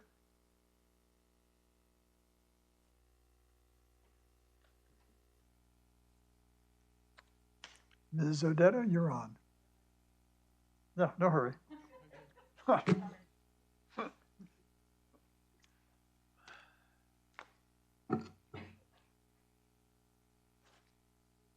Good evening.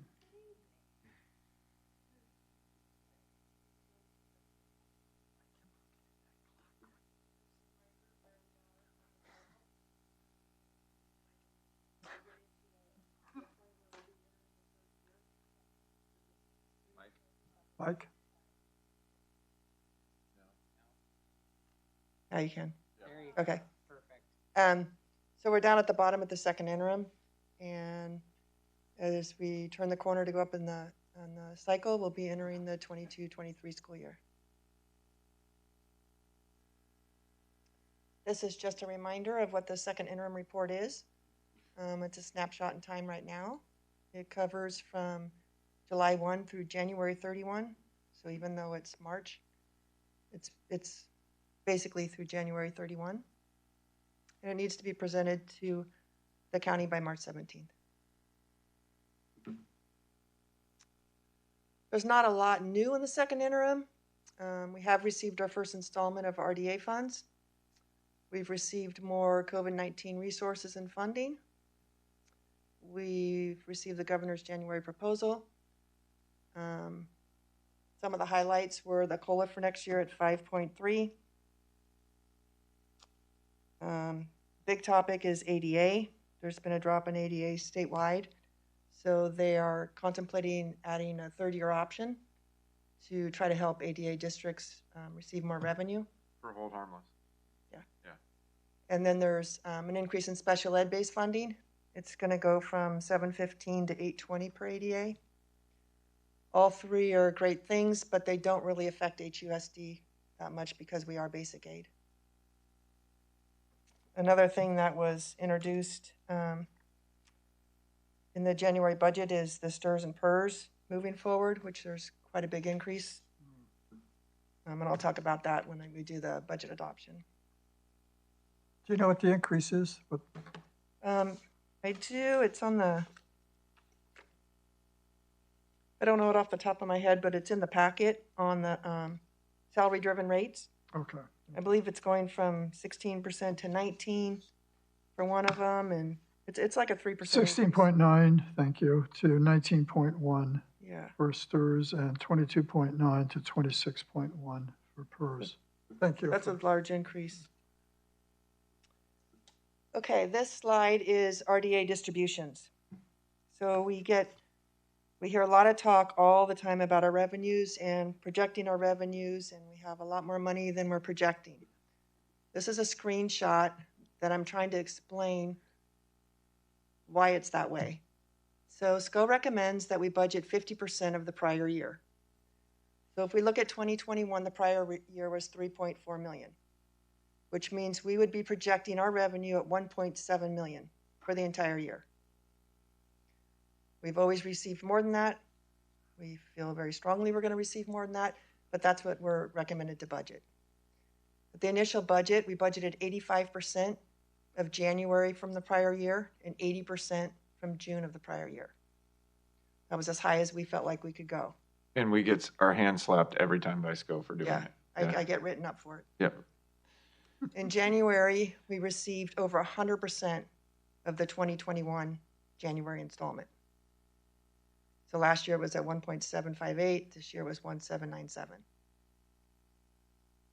That's a snapshot of why it's so hard to project the revenues. So at second interim, I'm budgeting 85% of the June installment of 2021, which puts it at 1.4 million.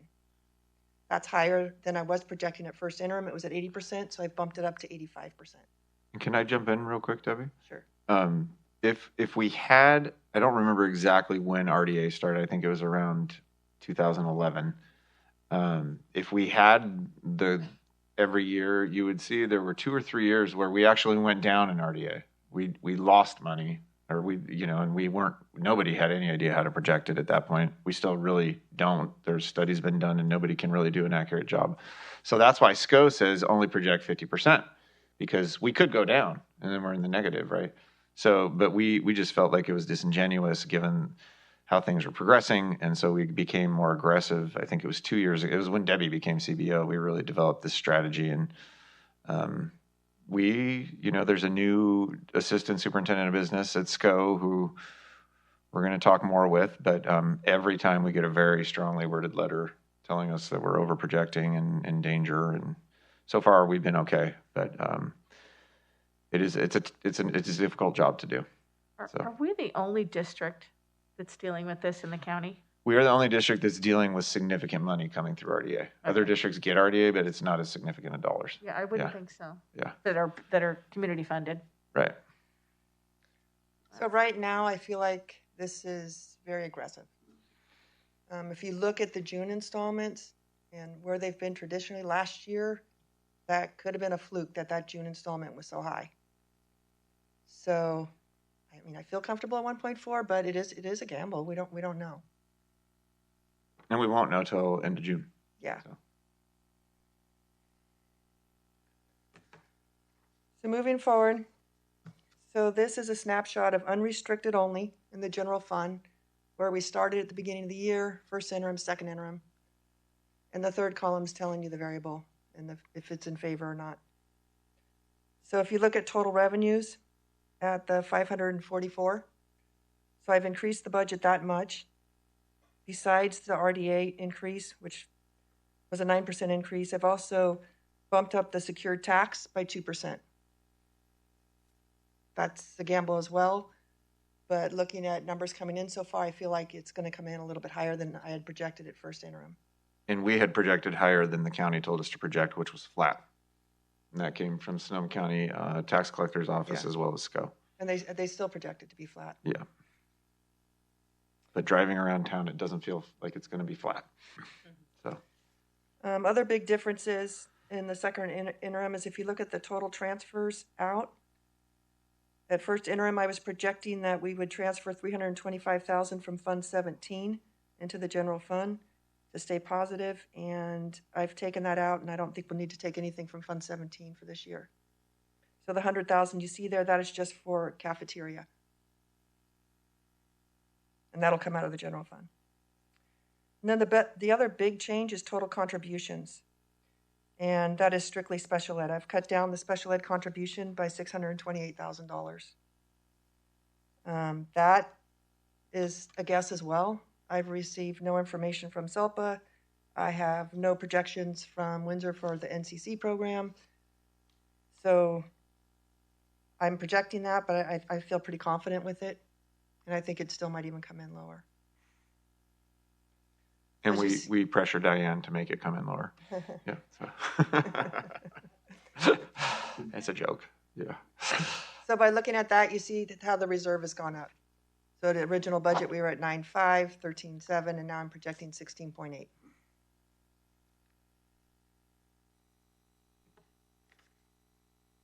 So here's your multi-year. Looking across, and you can see how the total revenue is changing.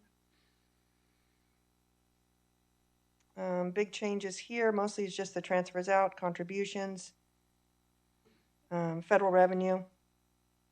The federal revenue is, we used to receive our small reimbursements through federal resources, and now it's gone to local, so that's why there's a change there. That's minor, it's just going to go into the local. You can see the ending fund balances, net for the year. Easier to see on this slide. So up at the top, you can see that we are deficit spending, So 21, 22. Debbie, I have a question. So the 2021 is actual. That's what really happened. Those are actuals. The 21, 22 now reflects those assumptions we just talked about. Correct. With the 85% and the SPED and okay. And then the out years are based on the Are 21, based 22 on assumptions. That baseline assumption and then moving forward. Right. Thank you. So when you see the deficit spending, remember this is just the unrestricted side. So we still have the restricted side, which is where all the COVID dollars are sitting right now. Another thing to keep in mind is that the expenditures and everything I have budgeted now, when it comes to year end, I will be shifting a lot of that probably to the restricted side using COVID dollars where we can. So that will be showing you a shift at the end of the year when you see unaudited actuals. That's where that shift will come from.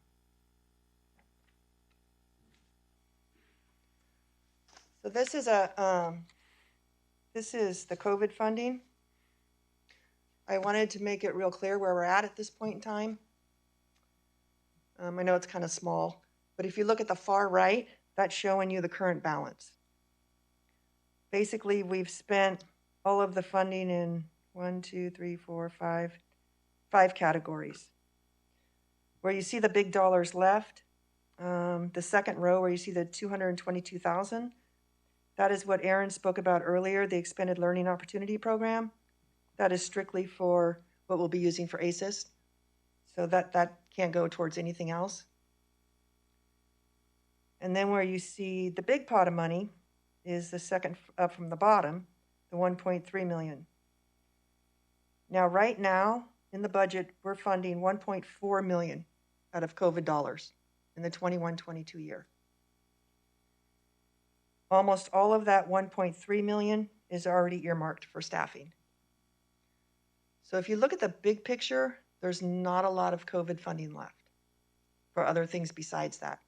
And another big chunk coming out of this will be the summer program this year. So we've been using the dollars. I just wanted everybody to see a picture of that. We're supposed to be using them, but some of them are for given 3 us years. You more. can use them, right? And we've invested a little more quickly. So And the they're time- saying, Debbie, you haven't built a raise for employees into these dollars either yet, right? Oh no. Yeah. So while we have about as much as we spend on employees this year earmarked for next year, we haven't built in a raise. So, yeah. So I just want everybody to be aware, because when we look at the timeline and you see that a lot of this funding is good to 2024, it's very likely we won't have much funding in 2024. Start saving. Can I just say, to me, it makes a lot of sense to push as much of that To money front load out it, now right.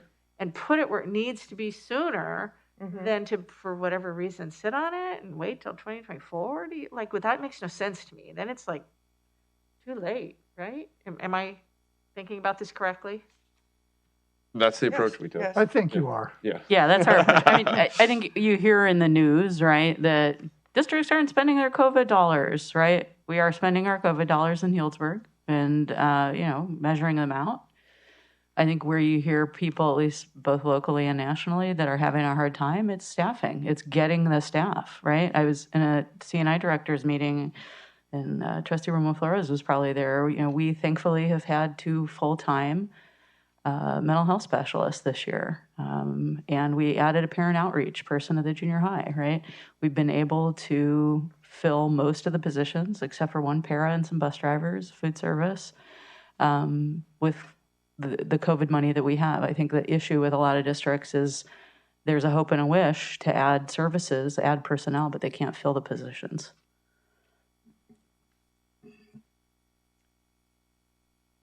So I didn't mean to say it like it's a bad thing. It's a good thing. A lot of districts are having a hard time spending their money.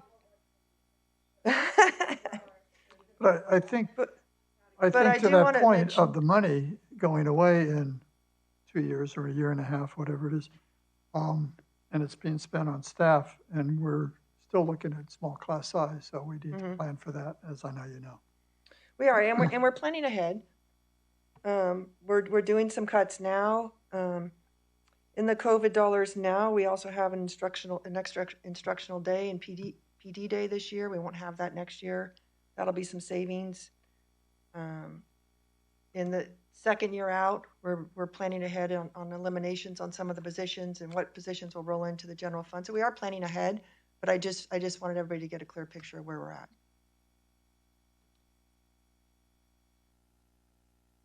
Okay, what's next? Negotiations.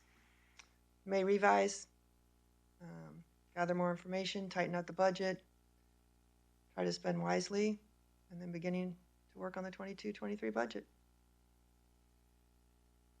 So I'm happy to say that we have a positive interim and 16.84%. To me, looks pretty good. Do you have any questions? Very clear. Okay. Thanks, Debbie. You're welcome. So we do need to vote to accept. We do. Thank you. It is an action. Oh, Do I have a excuse me. motion? I wanted to talk about one more thing. Chris had mentioned that you were asking about the lottery funds. Hmm. So I wanted to tell you what the revenue was for this year. I'm on it. So it's 90,000, and expenditures to date are 56,000, and we have several adoptions in the works. We will buy more books than we have a lot of refunds for. So yeah, put it that way. Yeah. Yes, it is spent. Thank you. You're welcome. So I move to approve the second interim report. Second. Been moved and seconded. All in favor? Thank you, Debbie. Thank you. Thank you. So can I interrupt? We are at 8:53. We probably should vote to go to 9:15. I think we can get it all done by then. So we do. Motion second, all in favor of going another 15 minutes? Thank you. It approves? Thank you. Thank you. I keep looking at the clock thinking it's. I know 10 to 8. the It's like- the city needs to update their clock. Okay, consideration to approve selection of this contractor. Okay, this will be quick. Yes. This is for preliminary services for the high school classroom project. Originally, we were talking about possibly beginning this summer, maybe going into 2 summers. Now we are talking about doing it next summer. It'll save us a lot of money to do the whole project in 1 summer instead of spread it over 2. We want to lock in prices where they're at now before they continue to rise. This will allow us to procure supplies and bring them in, and we'll be storing them to get them at this price. This is preliminary services through GCCI. They've done a lot of work with us. You guys are familiar with them. We're happy to have them on as the contractor. And this is just a $4,500 cost for the preliminary services at this time. Any questions? Do we have a motion to it? I would just say it sounds like a very practical approach. Yeah. I mean, a lot less disruptive, number one. And yeah. I mean, I could say a lot more, but I'm trying to go fast. So I think you Okay, so I move to approve the consideration or the selection of a leaseback contractor for the HHS classroom modernization project and for the performance of preliminary services. I'll second. We have a motion and a second. All those in favor? Aye. I keep wanting you guys to step forward when you talk. I know. Chair, Madam Chair. Yeah. Mr. Chair? No, I know. I right? was like, I don't want to. Talk way Well, never faster. mind. All right, 11.2C, school district calendar. Any, Yeah, this is the same calendar that we brought to you. I believe it was in February. Nothing has changed. The start date of classes on August 17th, ending on June 8th. Very similar to the calendar we've had the last few years. So have met with Robin Doherty with HADA, and they're on board. So we have a calendar here for your approval. I'll move that we approve the calendar. I second. moved and seconded. All in favor? Aye. Motion carries. Go to D, review emergency circumstance assembly bill 361, just in case. Fingers crossed we don't need it, but we should, just like mass might come back, so might Zoom board meetings. So moved. Seconded. Oh, sorry. Way to get in, Annie. There you go. That's been moved and seconded. Any questions, comments? All those in favor? Aye. And 11.3 personnel. All right, no pressure or anything. Get through this before you need your 15 minutes. 2 minutes. Okay. Come on. She's gonna get. That's perfect. Thank you. So you have before you a revised job description.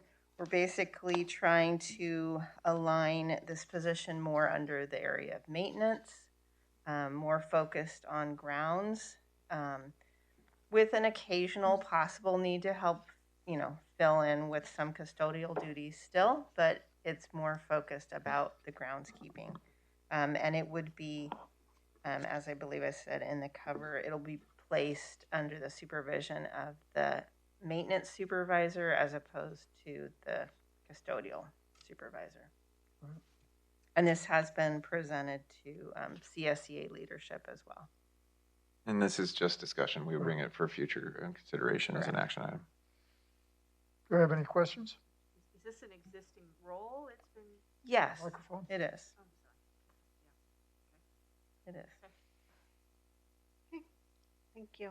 And this kind of came about, if I recall, that we had a person who was kind of pulled to one side, so to Actually, speak. yeah, the person that was previously in the position decided to transfer into another position, and then we're actually promoting someone from the role of an evening custodian into this role as groundskeeper. Perfect. Okay. Thank you. Okay, thank you very much. Thank you. Well done. Bring it back. Any trustees' reports, comments, or requests for information? None. I see none. And we have completed our closed session.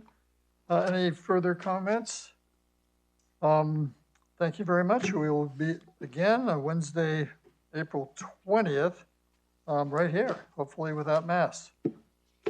Yeah. Wait. We didn't even need to extend. Yeah. We have to